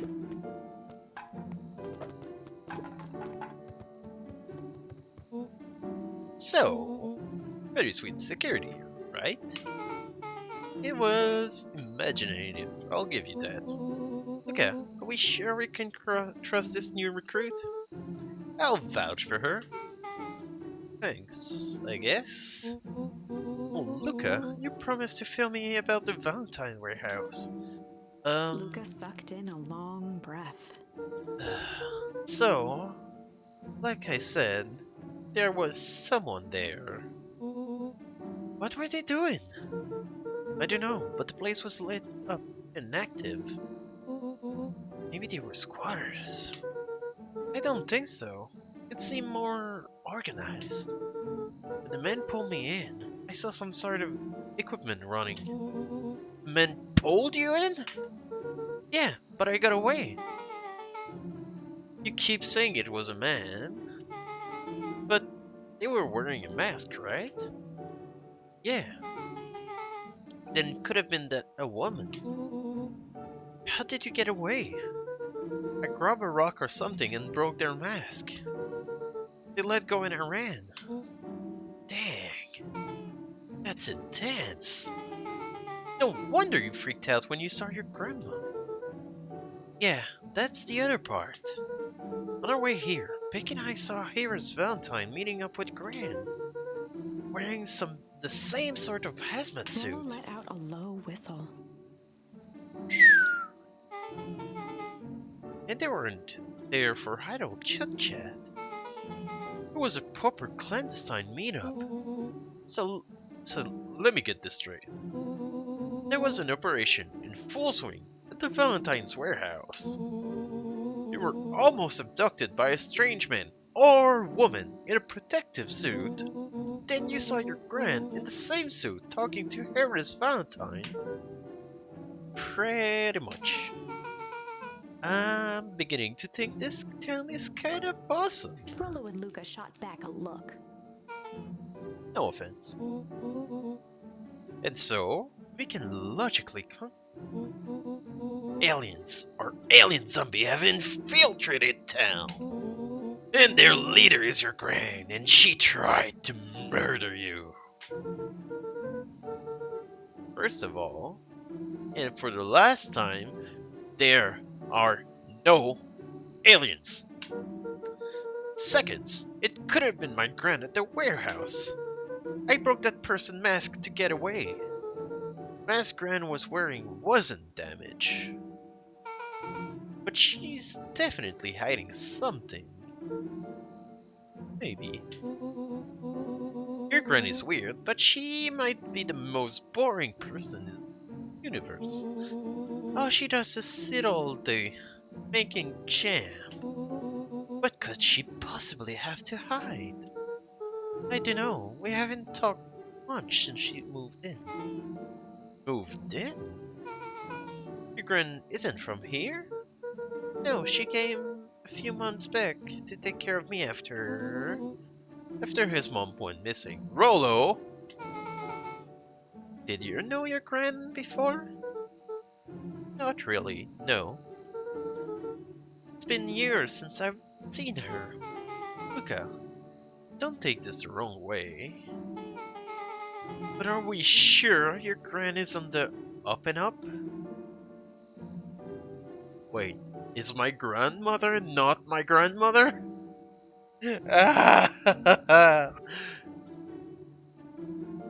Right? Not like this. Alright, I'll take a second. I'll just go grab some water, and I'll be right back.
Hello. Sorry I made you all wait. Let's head back to the game. There we go. Alright. Are we sure the Grand is the up and up? Luca gazed out the window. I'm just saying. Thank you. Seems like strange stuff has been happening since she showed up. You could say the same thing about your family. But you're right. Luca, your Grand is hiding something. And Pa always said, folks only bury stuff worth digging up. To investigate your house. What? Your Pa's an idiot! Have you ever buried a dead person or something? Don't want to bury. It's like, oh, it's time to go see Grandma. I'm just gonna go dig her up. Like, no. His father's an idiot. Like, oh, I'm sorry, your dog died. I buried him in the backyard, but if you want to see him again, the shovel's that way. God fucking damn it. Sorry. My grand really is hiding something. Don't you think I would have had noticed by now? That's kind of the whole point of hiding something. I guess you're right. Grand's been leaving the house for hours at a time this week. Thank you, Dark. I'll call you tomorrow when the coast is clear. We can start getting to the bottom of this. Who is game for good snoop? Can count me in. Oh, game's lagging. Chapter 6. Secret Lair. Ooh. Summer forged ahead, but the nights only seemed to grow colder. Luca walked home slowly under the pale starlight, cautious to avoid any more surprises lurking in the shadows. Reaching home, he slipped quietly into bed, half dreading what they might discover the next day. What time is it? I love his little PJ. His little pints. No.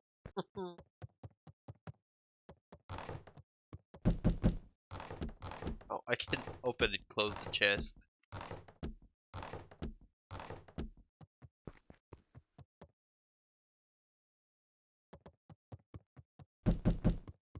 Oh yeah, Grandma said I couldn't go in that room over there, so she's definitely hiding something in there. I could open the door.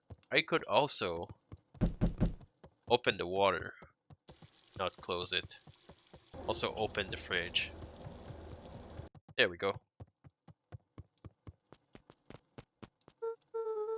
Rolo, what on earth is that? I did see it. Hmm? That ridiculous thing on your head. Oh, this? It helps me think. You're gonna need a lot more of those. Joke all you want. We'll see who's laughing when I crack this case wide open.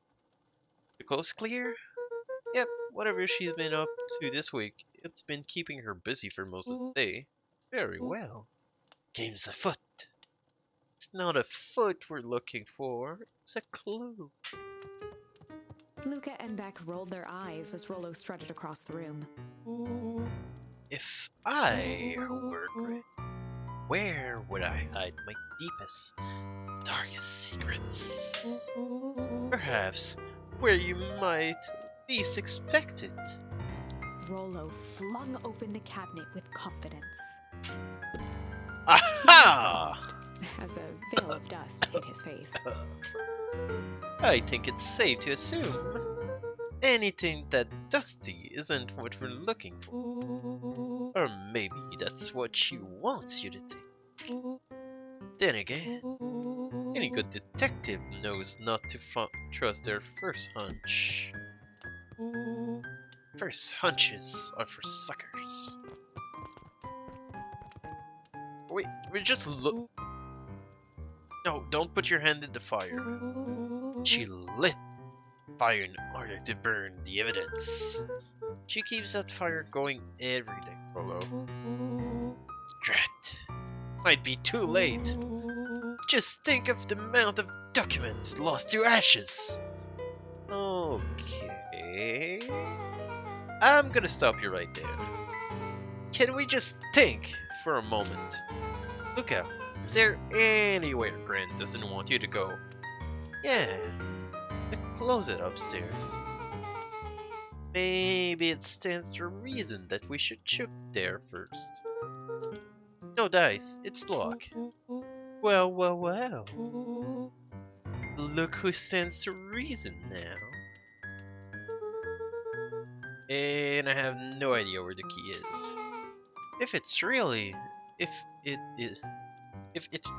really is important, then she probably keeps it with her. Anywhere else? She has her berry bushes. Who has ever thought? I'm going to fix important thing and buck it in a bush. True. Anything else? Maybe something out of the ordinary? Well, she is always worried I'll break her fancy dishware in the kitchen. But it doesn't matter anyway.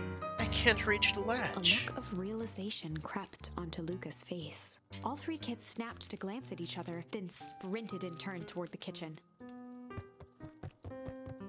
Is the water still open? The water is still open! The fridge as well!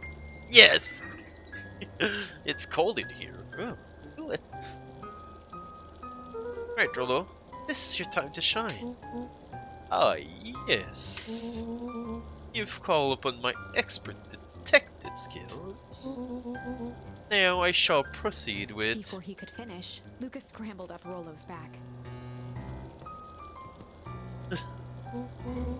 Hey, this is my idea of detective work. Every squad needs a good lockpick. Every good lockpick needs a sturdy head to sit on. This is beneath my standing. Stop complaining and hold still. Got it.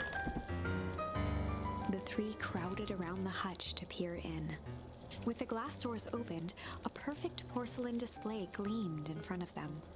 Ooh. Their eyes searched for anything amiss. But the only distinct feature was its impeccability. Well, that was anticlimactic. Maybe Luca's mom is dead in the closet. Oh. No matter Grandma started doing dirty deals, Luca's running her pills. Well, she's making me work too. Yeah. I don't really know what we were expecting. Like, oh, hey! We just yank up this random teacup and... As Beck pulled on one of the teacups, it slanted forward with a hollow click. The entire hutch began to rustle and slide under its own power. Seems like your gran has been doing some remodeling. Dude, only two types of people have secret lairs. Evil mastermind, super evil's. So, which one do we think she is? We're about to find out. Oh, I wanted to close the fridge. Well, can I go back and close the fridge? Okay, so more of an unhinged conspiracy vibe. Oh, ow. Yeah, this cannot be good. We need to look around before jumping to conclusion. What do we have here? Barrels marked cautions explosive. And jam jars? That's enough jam to feed the whole town. What kind of incendiary jam is your gran making? I learned how to start fires. I love fire. She wouldn't have. You walked around town delivering bombs. Well, yeah, 'cause you think it's jam, right? It's petroleum jelly. Only one way to find out. Rollo casually spun open a lid and dipped his finger in the jam. Look, He berries. smacked his lips. A hint of brown sugar. And gunpowder. Ink. Rollo plunged his hand in the jar, fishing out a soggy slip of paper. Aha! Rollo offered the slimy note to Luca and licked his fingers clean. It's addressed to Mr. Fratelli. Ranch Jam Graham. Says last night I used the disguise Hervis provided to discount the location. Timing window should be possible. Operation Spark Plug is a go. Oh man, are they doing a heist? Can we be part of the heist?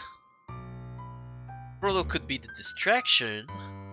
Maxine's sneaky enough. And she's tiny, she could sneak into tiny spaces. Guys, we're pulling a heist. Alright. So Satyr, you use Linux, so you're gonna be our hacker guy. Spicy. You're the cute secretary that's gonna be at the entrance. Distract everybody. Pete, I need your skills as an Australian. You gotta get me a kangaroo. Thank you, Satyr. Oh. Alright, let's do it. The grand heist. It's gonna walk on the ceiling. Smart! Damn. His real skills in Australian, being able to hold upside down on Earth.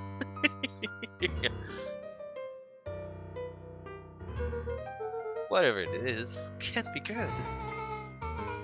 So, more of a bombshell than a bomb? Am I right? You're new here, so I'll let it slide. But I'm the bad joke guy around here. Rainframe is down.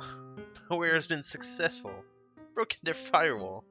Developed it myself. Hey. It's not the time to turn against each other. But are you just gonna leave us down here? I need to close the fridge door. Hey, come on, this place is gonna be filled with juicy evidence.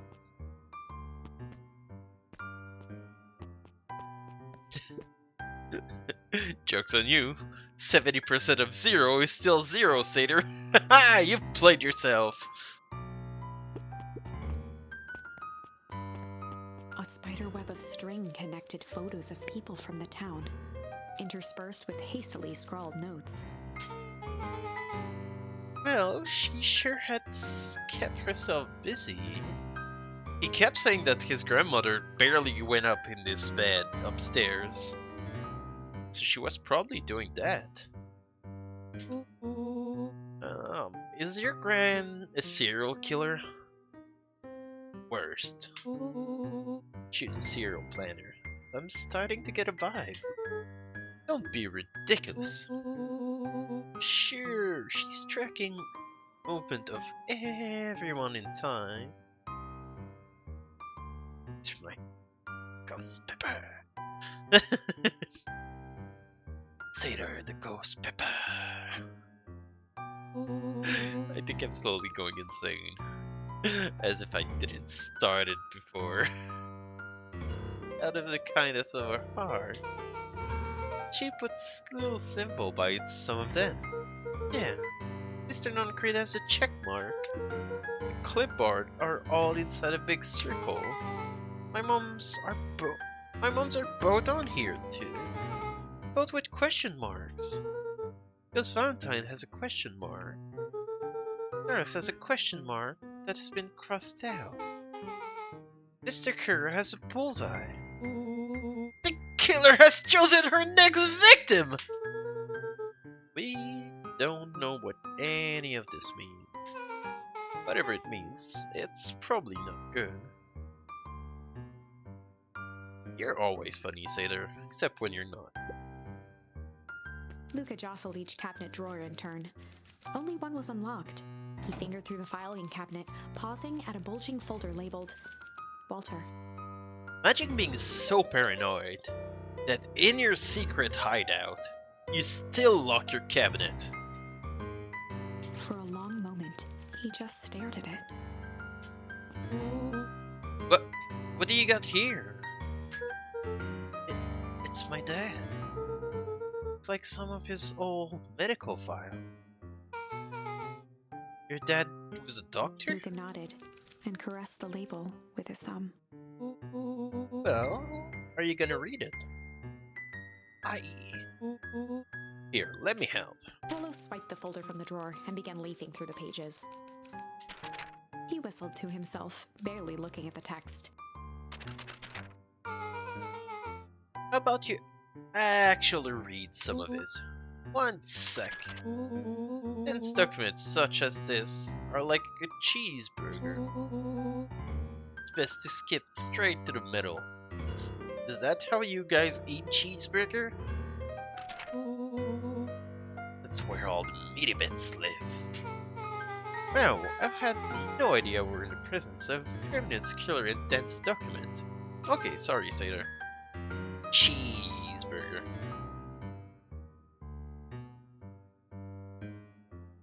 Fold it in half like a taco. Just eat the meat and leave everything.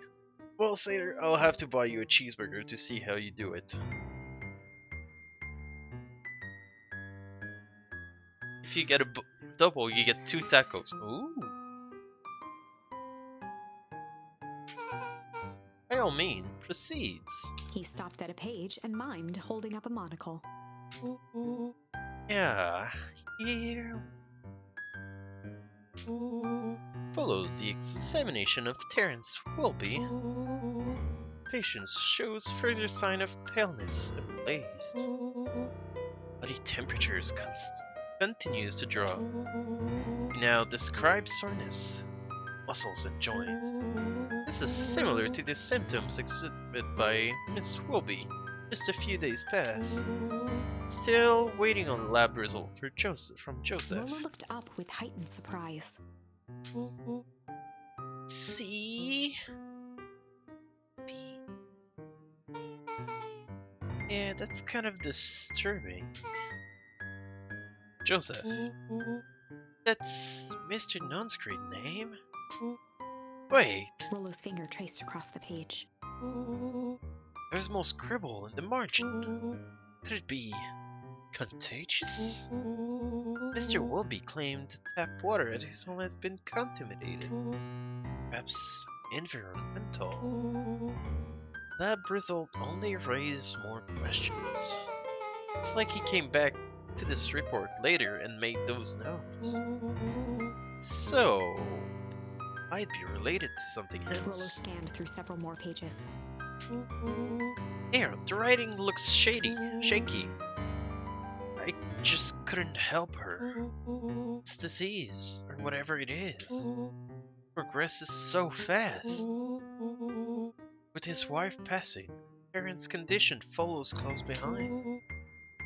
Exacerbated by the loss. Enough is enough. I need to take matter into my own hands. I stood my ground at work and said I'm not gonna keep randomly doing jobs that aren't my job because I keep getting shit. I'll say, yes! I'm proud of you, Spicy. Yeah, people ask you to do their job and then they give you shit for it. It's absolutely not right. I'm happy that you stood up for yourself. You don't deserve that treatment.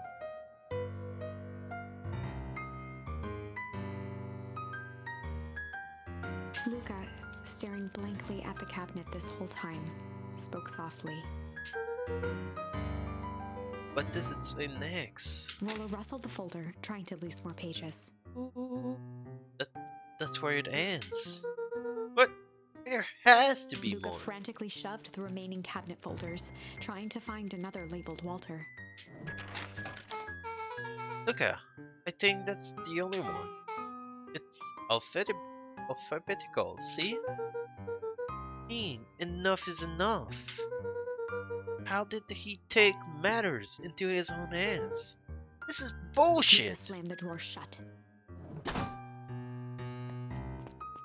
They crowded around a worn-down old map of Beacon Pines. They want you to do their job. You should expect their pay as well, right? Big crowner. Like, seriously, Spicy, I know your work's not in great shape at the moment, but that's probably the best time that you could ask for a raise and just like show them how much work you've been doing lately.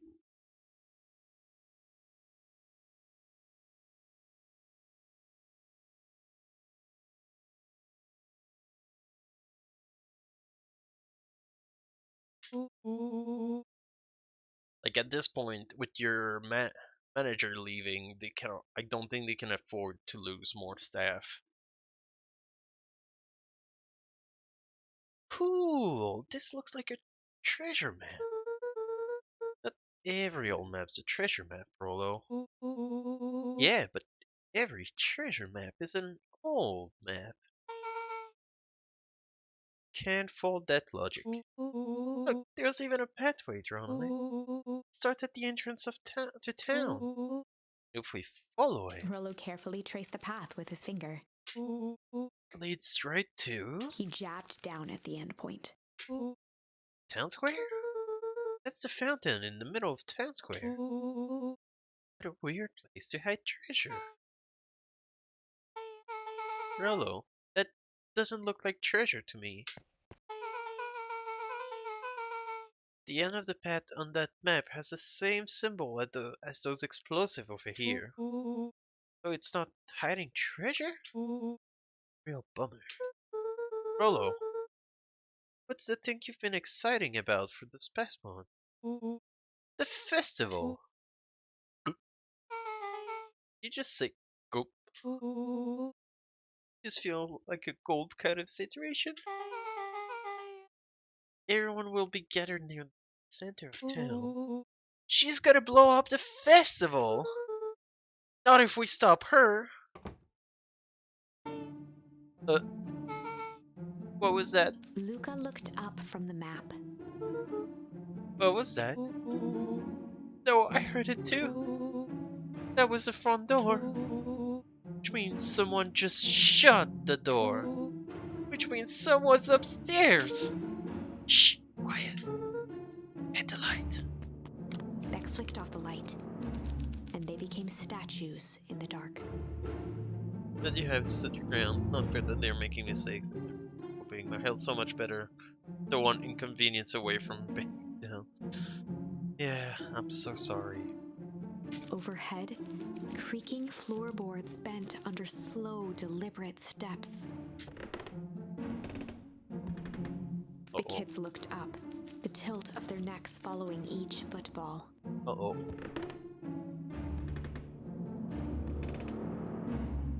Then suddenly, it stopped. Is it because I left the water open in the fridge as well? Is that where the fork is like, oh no, you opened the fridge, you fucked up? Without realizing, they'd been holding their breath. All three exhaled shakily and glanced at each other. Oh. No, I completely understand, A muffled Spicy. male voice broke the silence. No. A final few footsteps reached the entrance above them, and the voice now echoed down the stairs. Anyone down there? The three kids shuffled to the corners. Oh, is that without the a peep. squirrel guy? As he began to descend the stairs, the man's voice punctuated every new step. Thump, Yoo-hoo. I'm not here to hurt anyone yet. thump. I'm just here to help. Just Thump. At the bottom step, the man paused, squinting to search the room for signs of life.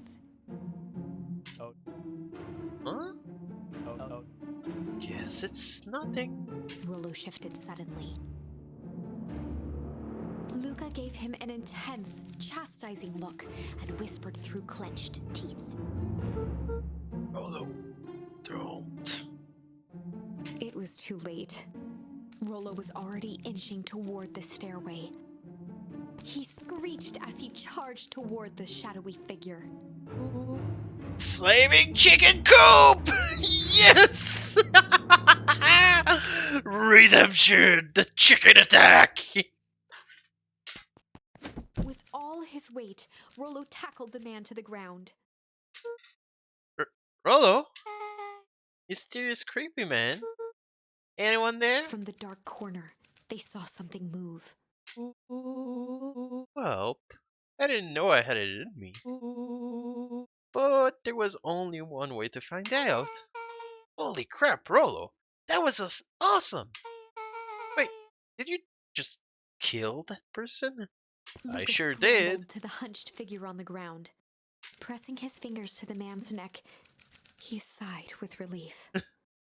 But you found the person's neck and just like was just like broken. It's like, oh, I found his head over here and his body's over here. Like, oh, you're a savage, Rollo. You should clubber to him good, Rollo. Yes, if somebody clips it, please post it in Discord. He's knocked out cold. As Beck flicked back on the light, Luca and Rollo both gasped in stereo. Mr. Tolliver! Chapter 7. How to hide a dead body. The interrogation of Hiram Tolliver. Oh, okay, no. I thought that was a way different chapter. Still unconscious, Mr. Tolliver slumped heavily in a shoddy old chair. His hands were bound with rope, his feet tied with some loose string. The kids huddled in a circle, discussing their plan. One thing was certain, they couldn't just let Mr. Tolliver go. They needed to know what he was doing in Luca's house. Right? After some deliberation, it was decided. They'd run the classic good cup, shit cup. Chill hard cup. Cannot be bad? Good cup, shit. Second one I've only seen in a porno, so let's go with good cup, chill cup. Just like vote, yeah, whatever. You tell me what you want to tell me, and it's gonna be fun. They'd run the classic good cop, chill cop interrogation. I don't think we're gonna get much out of that. Handle this, just gotta play it. Must be arrested. Oh boy. Luca walked calmly to the light switch, flicking it off and on a few times. Mr. Tolliver shook his head, gathering his wits. Golly, I sure got my bet wrong. He looked over to find Luca, who returned a calming grin. Sorry, Mr. Tolliver. This was all a big mistake. Luca, what's going on here? Why do you have me strapped down? No one's fault, really. Rollo just got a little startled. Well, my Speedo's not too far away. It's like over there. But like, too far for me to get up and go get it. Plus, I'm not wearing pants, so I don't really want to get out. Rollo's here? Rollo and Beck emerged from hiding to give a timid wave. That's the spirit, Satyr. Well, alright. Mistakes happens. You kids give old Hiram a good scare. Let me just get out of these ropes and call it even. Luca glanced over to Rollo and Beck, who replied with skeptical looks. Satyr, you're not often enough in cupcake streams. Because Spicy is calm now because she's actually at work. But during cupcake stream, she's just relaxing at home and she just lets loose. A spoon in his cup of water pretending to be a water boy. Wow. A glance over Rollo there. Oh, let loose.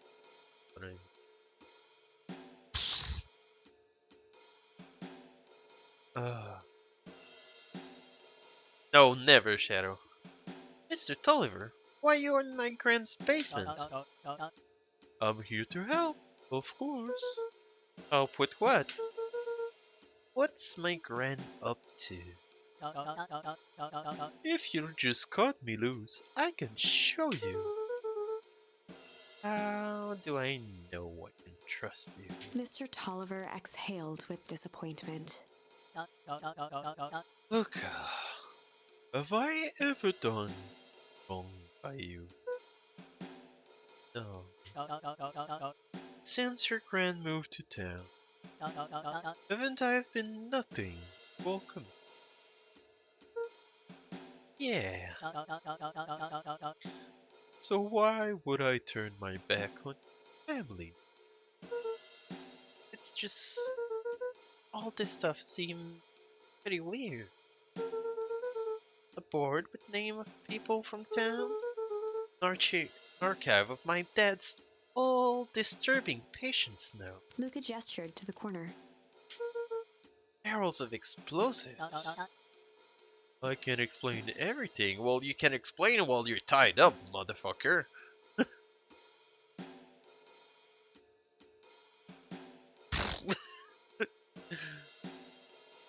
It's called OnlyFans Shadow. No, just kidding. I'm sorry, Spicy. The only one that has OnlyFans here is me. Y'all should be supporting me. Sitting at 0 subscriber forever. Just need to untie me. Your kid deserves an explanation. Luca looked again to Rollo and Beck. Mr. Duncan. This time they shrugged. Luca began to slowly loosen the bindings. Oh, you fools. Mr. Tolliver gently rubbed his wrists. Now he's gonna give us knuckle sandwich. Oh, that's a good lad.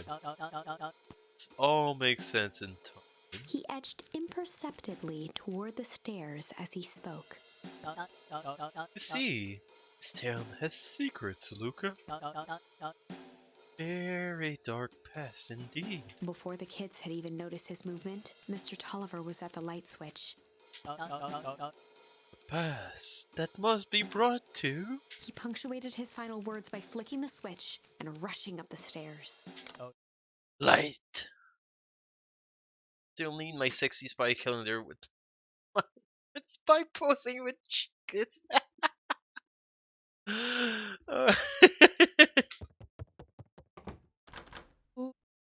Son of a. Beck darted to the wall and turned back on the lights.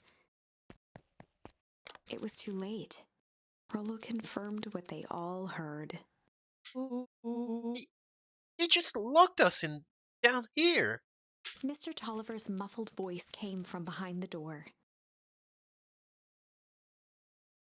Yeah, I know, Satyr, but I used a good cup in chill cup. I knew that was gonna fail.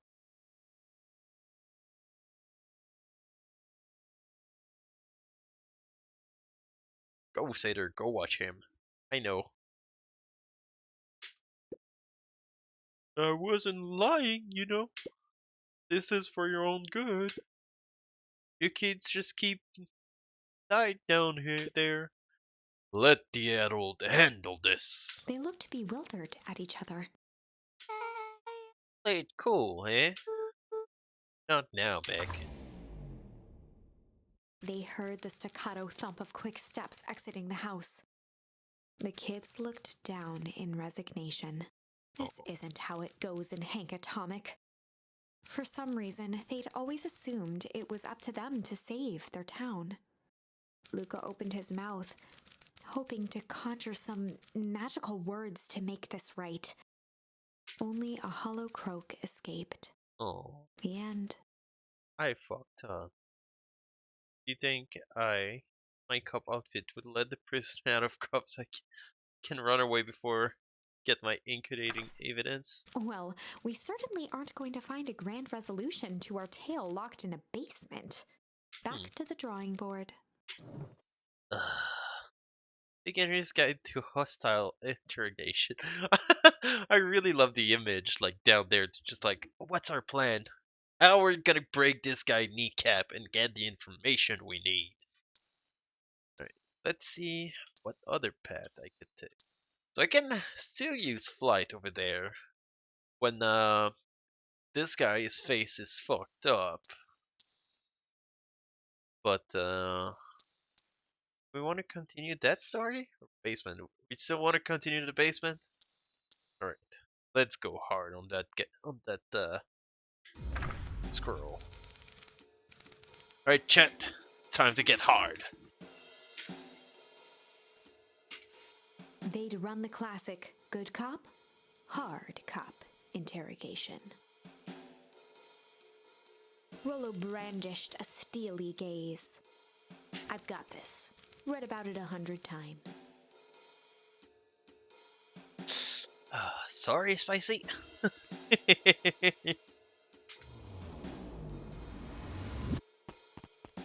Rollo All right, swaggered past break the his chair which kneecap. propped up the slumping Hiram Tolliver.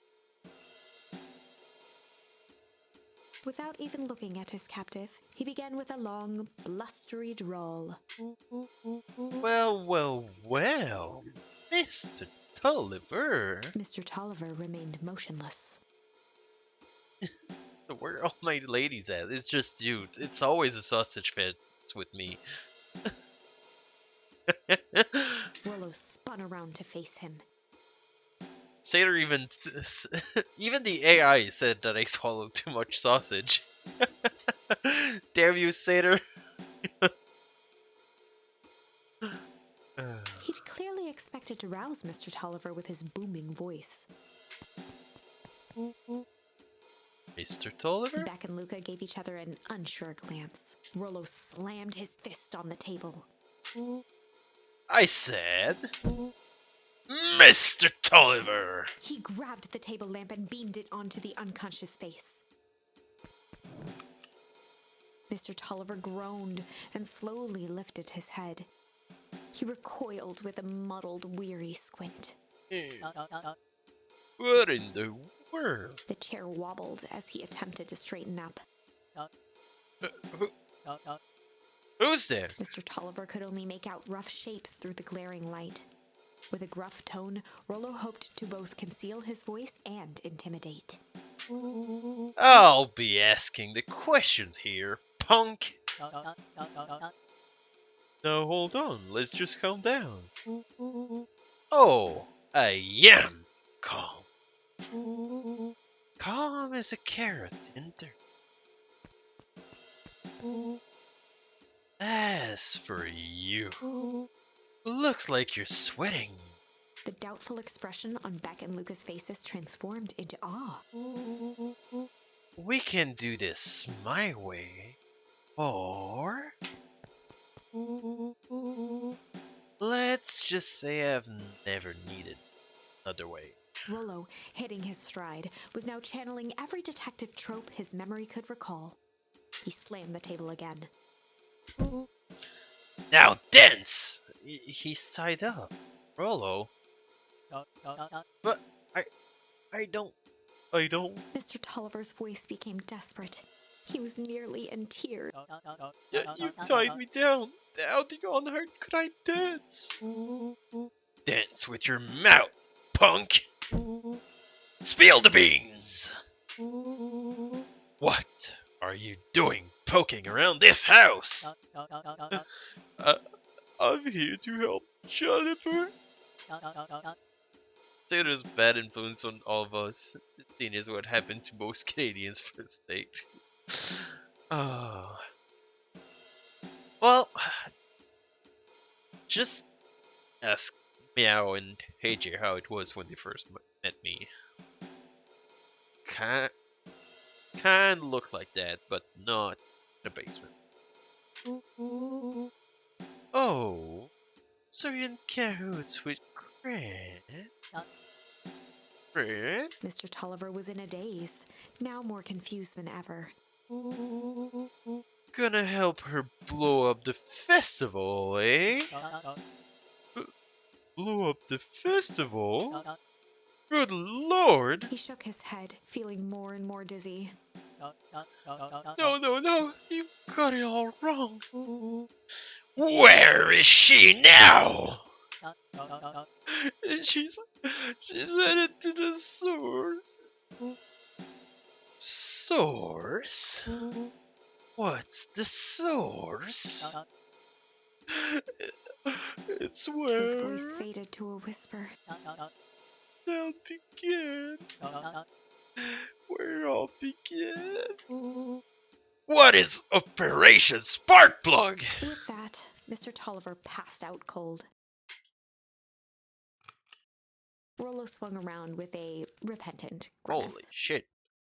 I get way more bristle being hard. Guess I'll be hard more often.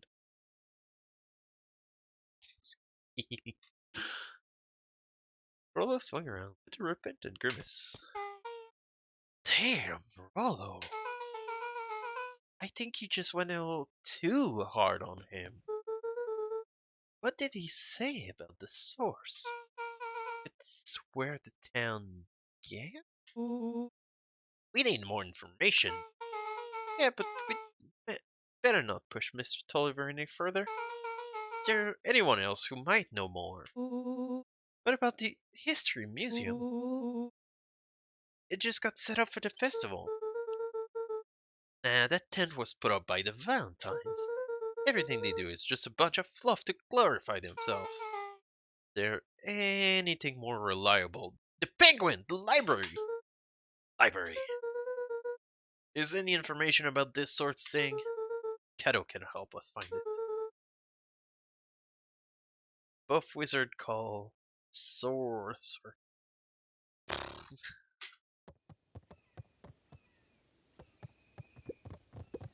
I need info and I need it now. This is a dang nice library.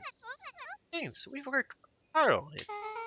Aren't you a little too adorable to be a librarian? I can be adorable now. Hi, chat. I think I'm slowly losing my mind. No, let me correct that. I think I'm rapidly losing my mind. Oh, uh, he's not interested in girls. He's interested in book. Beck, you have no effect on him. Yeah. Well, you know more than anybody. Well, anybody who played a puzzle game with me knows I go completely insane and just... I'm completely crazy. Ugh. I'm still mad that we had to do the ending 4 times for We Were Here to get all the trophies, Seder. That was such a bad plan. Well, you did the same thing, Seder, so you can't really blame me. Sure, so Shadow, try to find a... If you can find a puzzle co-op game we could play, I'd be more than willing to do it. If you'd like to, you have Portal 2? Could do the campaign. Well, Seder and I each had one.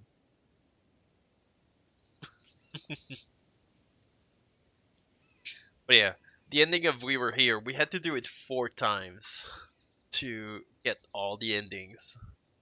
So like, by the 4th time, the last puzzle, we just didn't talk to each other and just did it.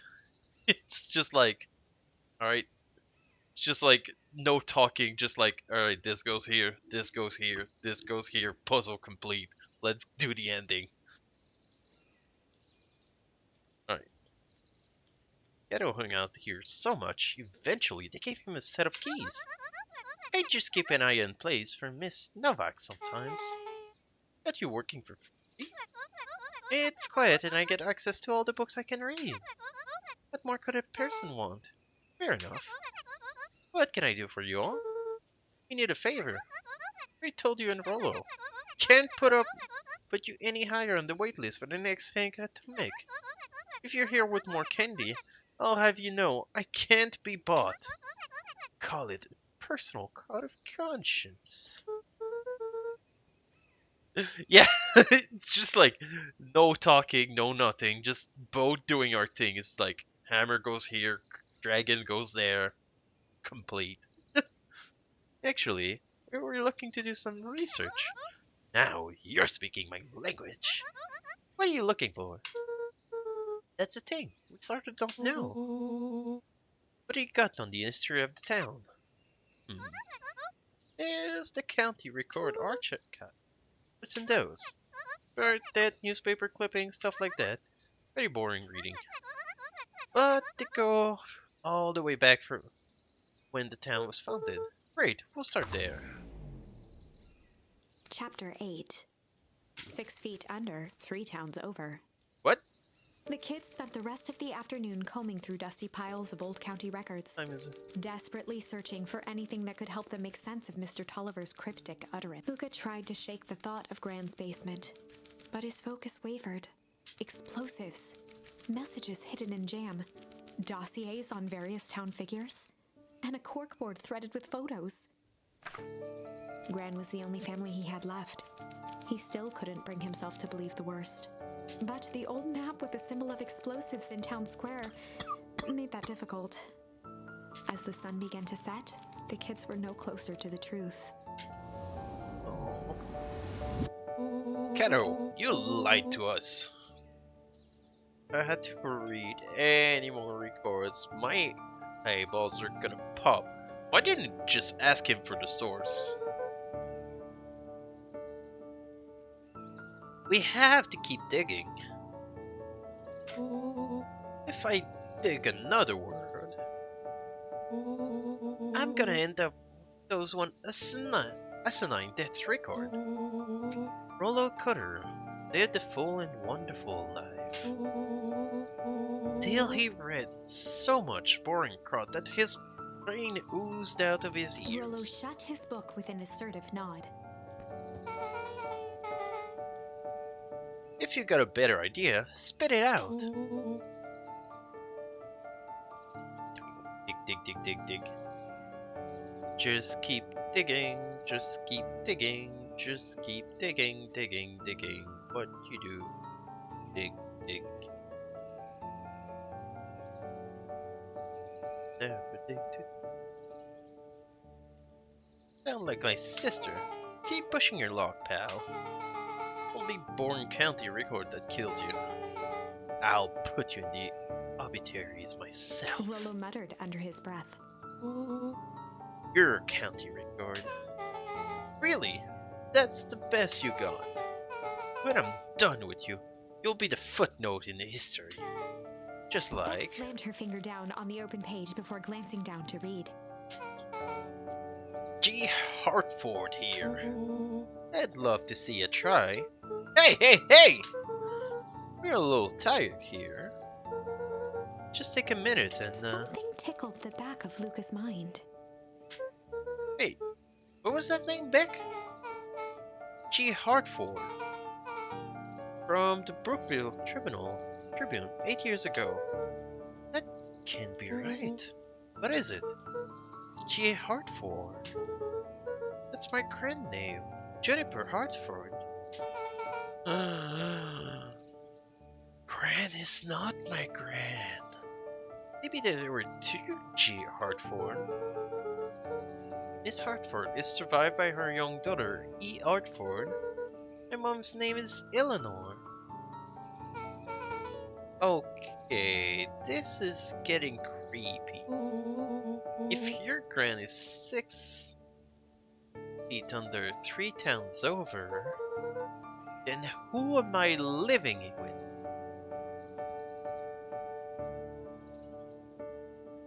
Yeah, you can never go back because you need hint when you're not doing puzzle without me, Spicy.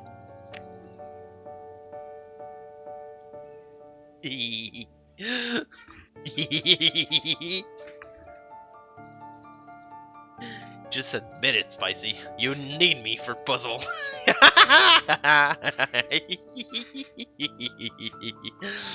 Yes. Let me drink those tears, Spicy. The question hung in the air. I'm kidding you, Spicy. Sorry. And it was delicious. Sorry I had to, Spicy. Multiple time, I'd have you know.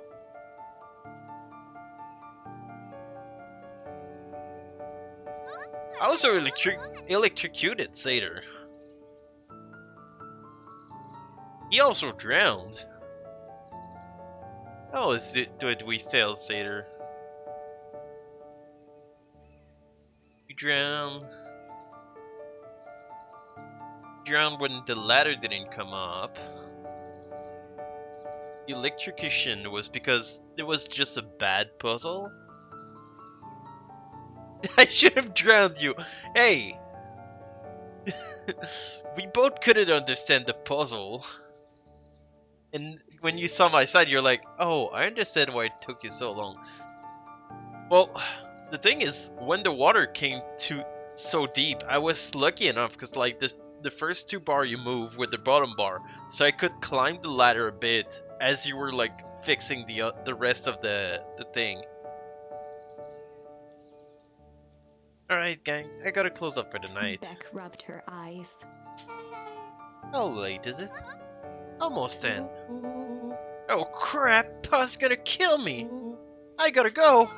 Yeah, my parents will be worried sick. Lucky you, you have parents worrying about you, not strangers living in your house, while we just tie up an old man in my basement. Can I sleep at your house, guys? What are you gonna do about the unconscious man in your basement? I'll think of something. Luca's heart was pounding as he approached the house. If he was lucky, Gran, or whoever it was, hadn't gotten back yet. And of course, there was Mr. Tolliver tied up and unconscious in the basement. Dealing with him would be the first order of business. Luca shook out his arms to calm his nerves before entering. Oh no. He held perfectly still, tempering his breath, and listened closely. She was asleep. Oh. His only hope was that she hadn't found Mr. Tolliver before dozing off.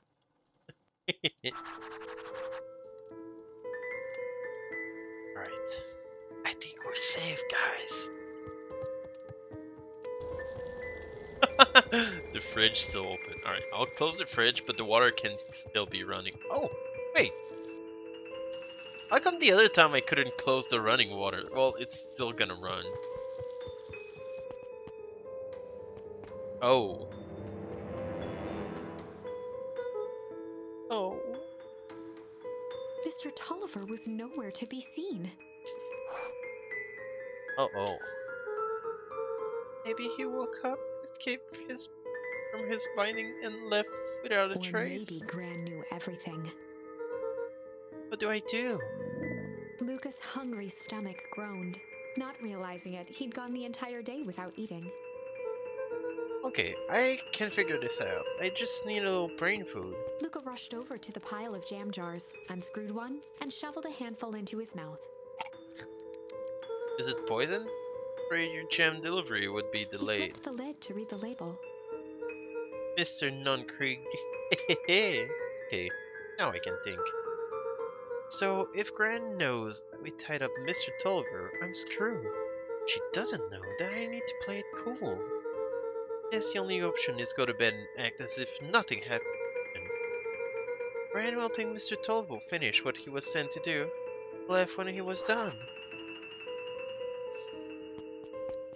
Is Mr. Tulliver waiting for me in my bed? Is it an ambush? Oh. Gran? Okay, stick to the plan. Go to bed and play it cool. As Luca climbed the final stair, the emotion of the day dragged heavily on him. With each consecutive step, his legs weakened. His stride began to falter. Is it the jam? He tried to grab for the railing to steady himself. Something was wrong. Come on, legs, just a few more steps. Yeah, the Luca jam killed us. groaned and tried to move. His limbs might as well have been bolted to the ground.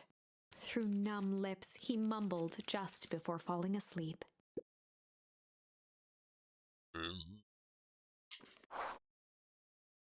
Well, I did the objective. I was supposed to go to sleep, and I didn't. I did it. Sweet boy. What did you get yourself into? Am I gonna be the one locked up in the basement now? Rest now. Let me.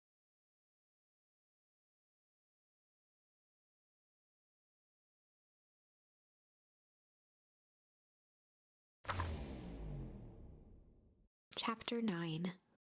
Well, she didn't kill A me. speech to end all speeches. Luca awoke to find himself face down in bed. The sleep of champions. I like how Granny's just like, you're gonna go to bed face first. Just like, thanks, Gran. I'm super comfy. He moaned into his pillow. Why would Gran drug him? Or rather, why was she trying to drug Mr. Nuncreed?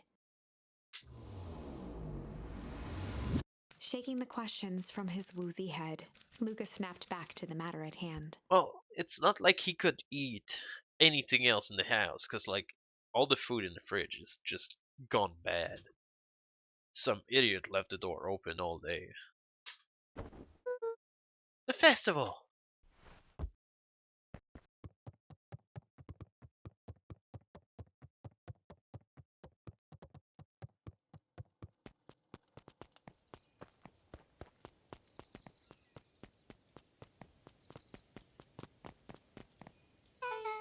Where have you been?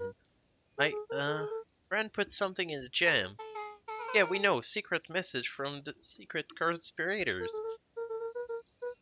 Not this one. The one intended for Mr. Nuncreed. Put me to sleep. Whoa! Ho ho! Sly devil. It's one letter off, but it's almost by. Be sly. I think she's trying to remove him from the equation. Might be in danger. Have you found anything?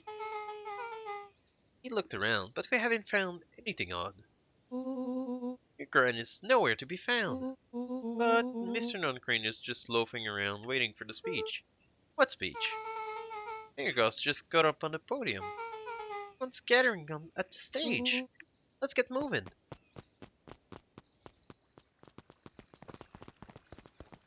Augustus Valentine nervously wiped That's his my brow. mayor.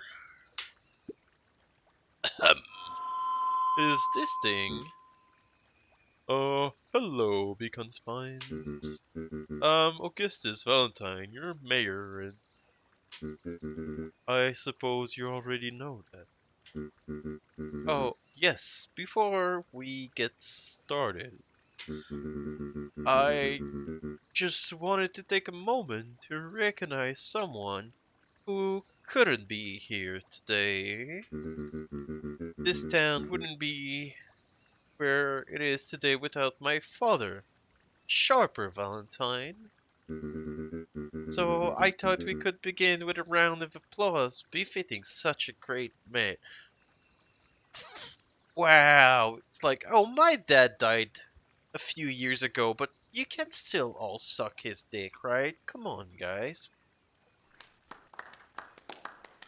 Yeah, such a heartfelt applause. Even that smarty old cutters deserve. Gus cleared his throat and awkwardly loosened his tie. Right.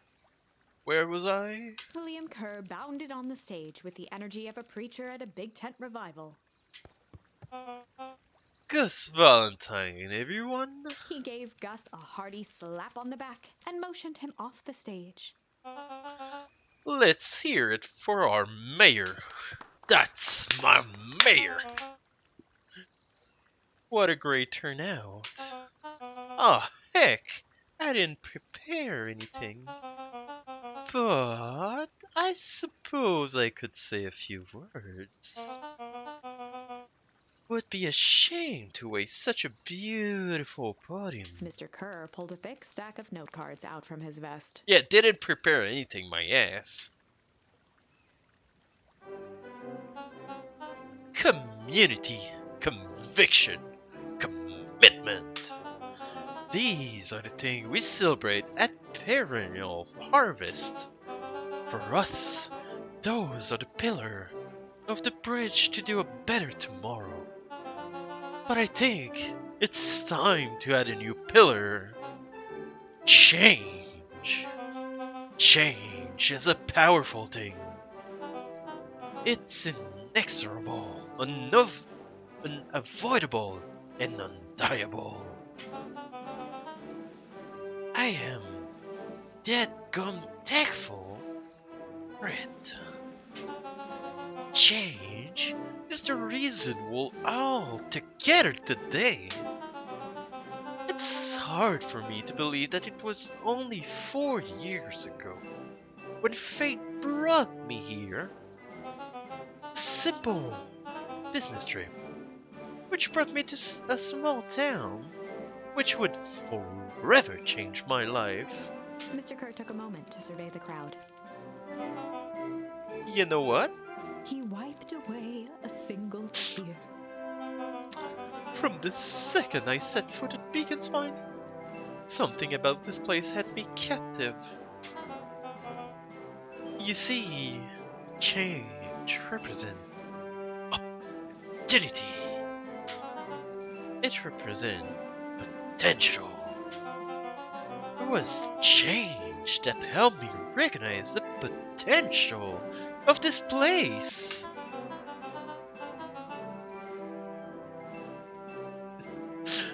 Spicy, are you drunk? You're typing drunk. No, I don't want an Oscar.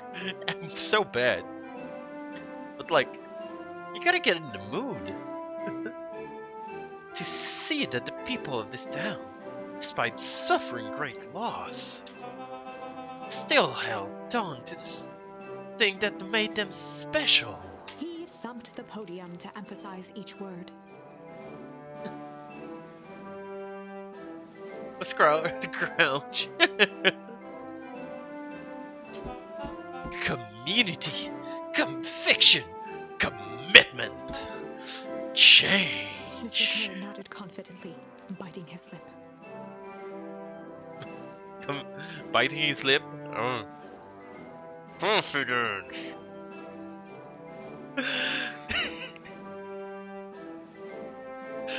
I think I'm tired.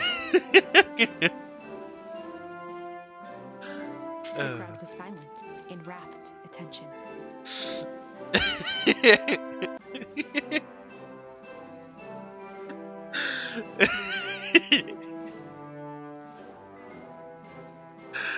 Oh, I'm exhausted. I barely slept. I had such a long day. I'm such an idiot. But thank you all for being here. I love you guys. Confidence.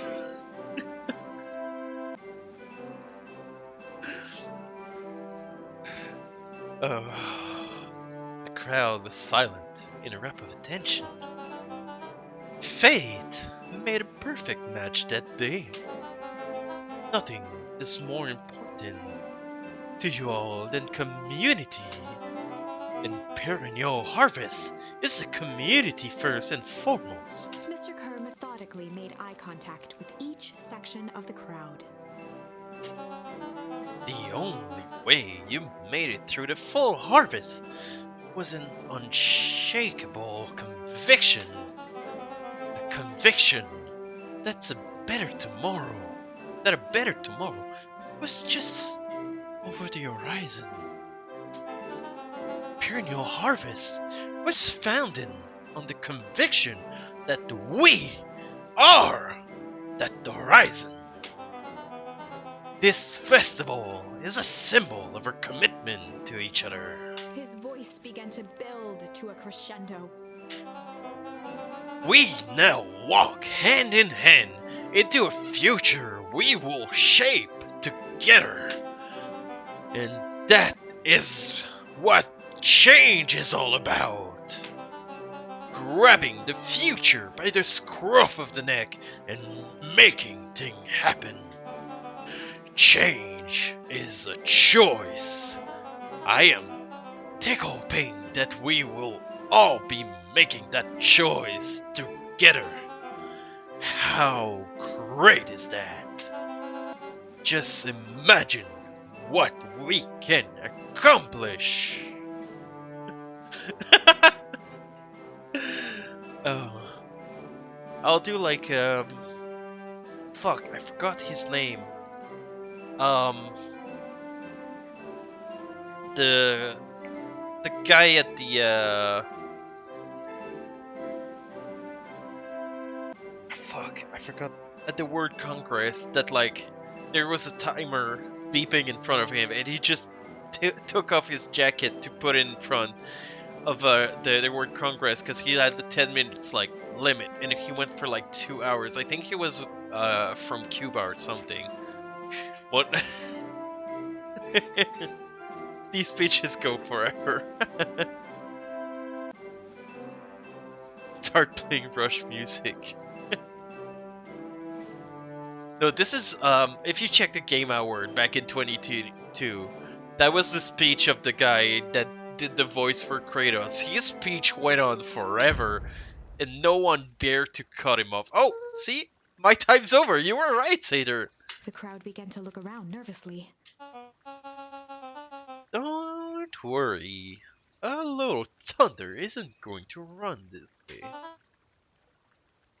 this day. Everyone remain calm. Mr. Kerr quickly flicked through his note cards. Where was I? Through all my travel, I have learned one true thing. One always reaps what they sow. We have all planted a lot of good in this town. And so, it is with a happy heart that I can He proclaim raised his hands up to the heavens. our harvest away! Do I need to be frozen too? At that moment, a merciless wall of impossibly cold air ripped through the crowd, instantly freezing everyone and everything it touched. For a man like William Kerr, this was a fitting way for things to end. On a stage, with an entire town frozen in rapt attention for the rest of time. Right? I don't know what's creating all that frost, but I think Granny's to blame. The end.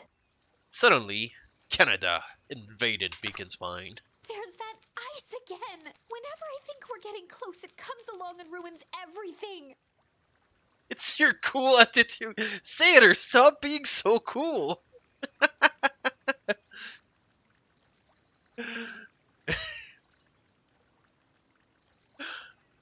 What's wrong, Spicy? Is my stream distracting you from work? Maybe we should just quit? Maybe you should just close the book, walk away, and never think of me again. Oh. Well, you're the one writing the story. You No, fucked up. I don't mean that. We got a little closer this time. Shadow. We just need to try again. Please. Alright. Why can't be Sly this time? Wait, Sly? So I just escape without asking him any question? Wait, that's... Hang on.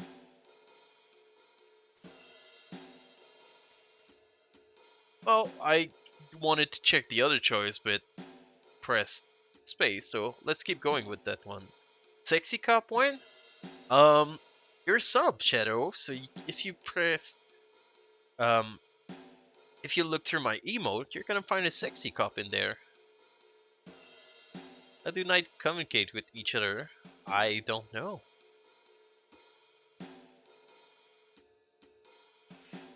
They'd run the classic good cop, sly cop interrogation. Shadow. Chain.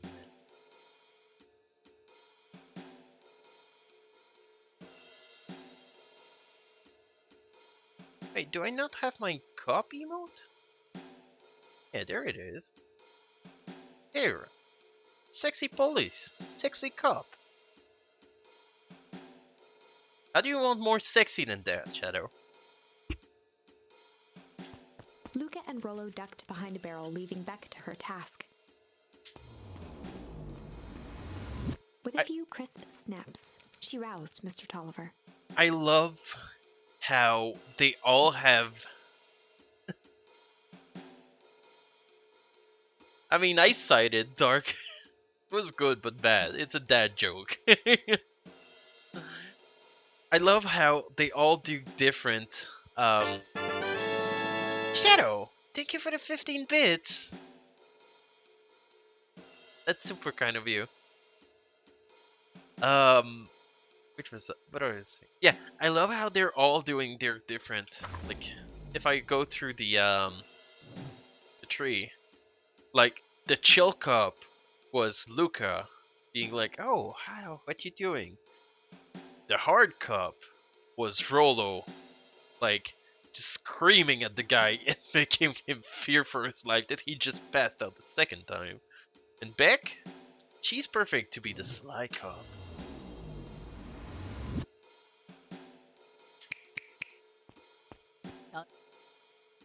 Ooh. What's going on here? You're that medwoke girl. Please, call me back. Sorry about all this. Mr. Tolliver looked down and shifted a bit, testing his restraints. It seems there's been a mix-up. You see, I'm down here for the same reason you are. Juniper sent you here? Beck caught herself before letting the surprise manifest on her face. She'd already gotten him to reveal his relation to Gran. This was gonna be easy. You know how Juniper is with her precautions. Operation Starkplug has us all on edge. Guess she thought you needed some backup. But she sent a child? What better way to avoid prying eyes? You would suspect a kid. I suppose that makes sense. Mr. Tolliver wriggled a bit in his restraints. Oh, I'm so sorry. Beck quickly removed the ropes. That had to be uncomfortable. Hello, yeah? But you understand. Never know who to trust in this town. Mr. Tolliver rubbed the growing knot on his forehead. Very true. So, it turns out we were both here too. Beck twirled her hand, as if to prompt Mr. Tolliver to finish her thought. Destroy the evidence. Beck shook her head and clicked her tongue. Yep, the old gal is nothing if not thorough. Mr. Tolliver let out an amused huff in agreement. She sure is. can't blame her though. If anyone were to find out what we're going to destroy, the source, well, we both know how bad that might be. No one would know anything once I finish cleaning things up down here. Beck was on a roll now, playing Mr. Tolliver like a fiddle. Right? You sure you can finish this up on your own? Jennifer trusted me for a reason. And leave the rest to me. Good. There's one more loose end I'll go work on. Loose end? Oh, it's nothing, really. The other day, I had the radio on scan while restocking the candy shell. Wouldn't you know it, I intercept odd phrase in a perennial harvest tradition. Underground secrets. That's obvious. I think it might be a password, but Jennifer dismissed it. Said it wasn't mission critical. What's the password for? I don't know. So we have a password and nowhere to put it. It's gotta mean something, right? Good thinking. You should probably go work that out. I've got this under control. That's relief. Between you and me, this basement gives me the wheelies. Heading for the stairs, Mr. Tolliver hesitated and turned to Beck with a puzzled look. She grinned and gave him a peppy wave. With a shrug, he continued up the stairs, What an whistling a jaunty idiot. tune. How could Luca lose to this guy? The other two played him like a fiddle and got everything they wanted out of him. And Luca's just like, oh, you can go. Hey, go, shoo. Off in nature with you. Shoo.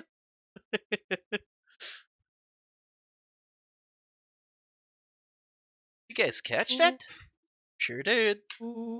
This whole time, Mr. Tulliver had a candy shelf. But all he ever sell us is apples. Beck blinked slowly in disappointment. Oh, I love you, Beck.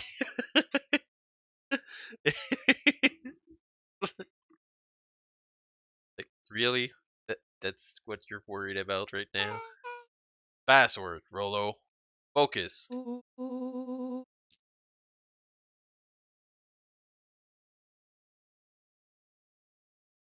Oh, sure, but once things are back to normal, I'll be having a word with Mr. Tulliver about that candy shelf.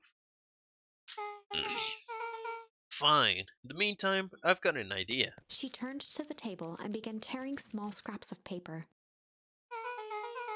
He said he heard a password on the radio. Any good spy transmission is never what it seems. Beck marked each scrap of paper and leaned back.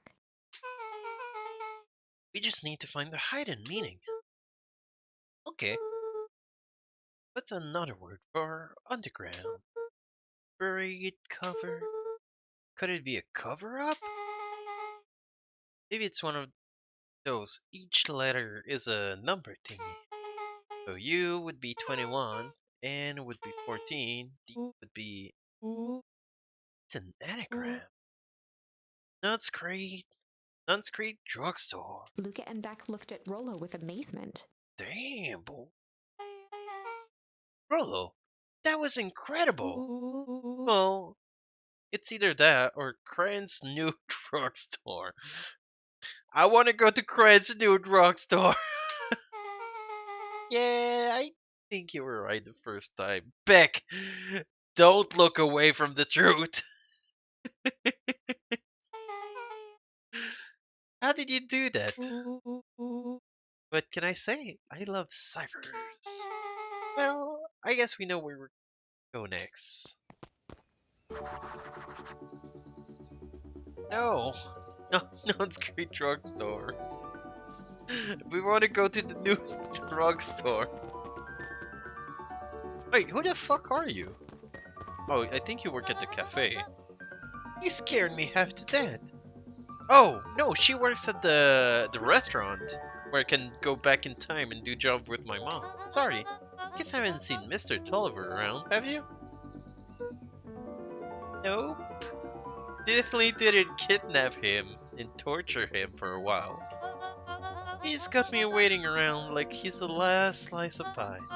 Swear that man would be late to his own funeral. Right? But Spicy, wouldn't that make you a furry? Oh, I can hang out with my friends here.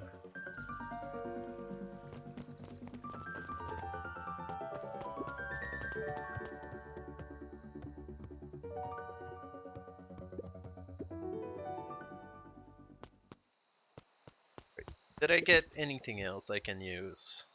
Apparently not. Luca tied what fish could Alright.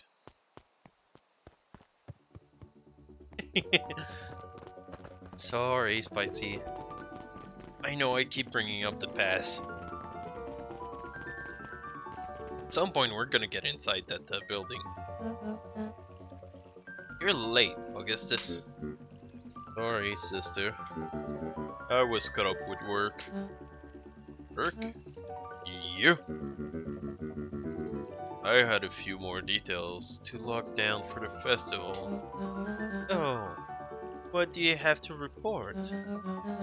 What is this insipidous town festival really about? I think Gus looked around nervously. Mr. Kerr really does just want to do something good for the town. He's actually a pretty nice guy. You should spend some time with him. I didn't pull a string installing you as a mayor so that you could make friends. Your job is to help me figure out what Kerr and Burnish Hall Harvester intention are with this town. We have responsibility. This is our father's town. Was. Excuse me? This was our father's town. He's gone, Harris. He isn't coming back. Father left us with nothing but problems. Mr. Kerr came here and offered us help. We accepted that help. We didn't agree to them turning Father's warehouse into a toxic dumping ground. That's just a temporary arrangement. The glow can be seen from our damn backyard. They're dumping their nasty little secrets on us. When this all inevitably goes wrong, who do you think will be blamed? Eris's cry hung in the air. We have a new choice to make, sister. This town's going to change, whether we like it or not. Are we going to choose to be part of the future? Be forgotten in the past. It's a shame. Father named you Augustus. But you will just be Augustus. Night, Harris. I'll see you at breakfast tomorrow.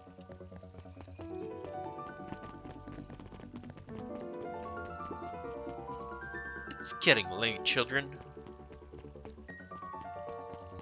She doesn't really care, she just wants to yell at us. Are you still reading your goddamn book? Knowledge, he spat with a sneer. There exists a gulf between nothing and knowing something, and being able to do a damn thing about it. I do hate it when the villain makes a good point. She seems to always, say snippets that are kind of related to what is happening.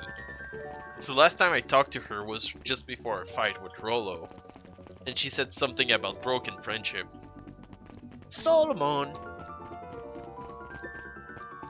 Hello. Solomon stood proudly at the entrance to the drugstore, holding a brown bag overflowing with black licorice.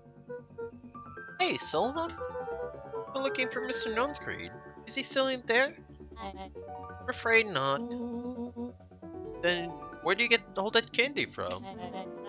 Let's say we have an agreement. Solomon shoveled a surprising amount of licorice into his mouth.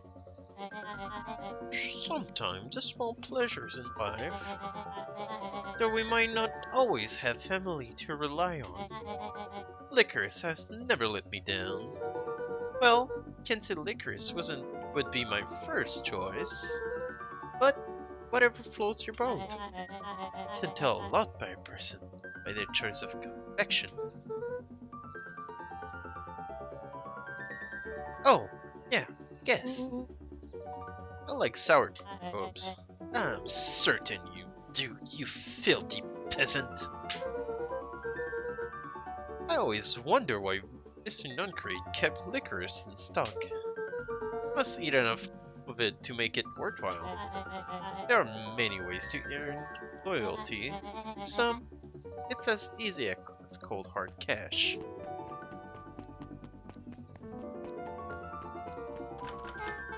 Well, he's right. It's locked. There's gotta be more clues. Okay, let's see.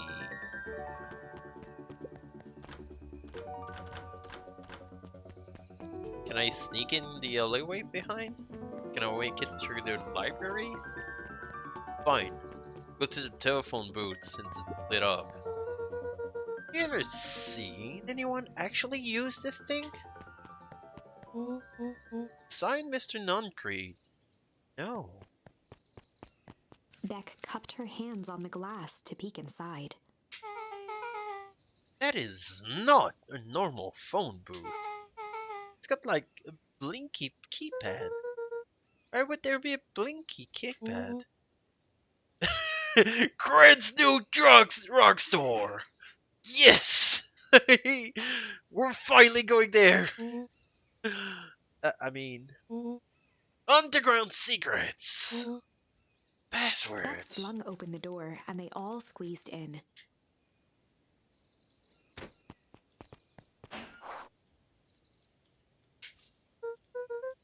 Alright, let's see what that rock store has in store. Time to get new. Luca cracked his knuckles and entered the letters into the keypad. Underground secrets. Sounds like that did something. Great, now what? I guess we... The inside of the phone booth dropped loose from its shell. Without even the space to panic, they closed their eyes, held their breath, and accepted their fate. Suddenly, the chaotic descent slowed to an effortless landing. It was unclear where they ended up, but at least it was solid ground. The air was stagnant and smelled vaguely of chlorine. Ooh. I knew it!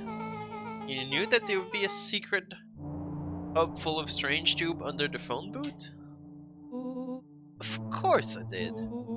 Didn't I say that? No. I definitely thought I did. Thought it. Luca, do you remember when I said how cool it would be? The trans-dimensional conduit from Hank Animate issue number 12 for real. Rollo, at one point or another, you've said about every technology. Said that about every technology ever discussed in Hank's Atomic. That's why I'm such a good predictor. Looks like each of them has something writing on.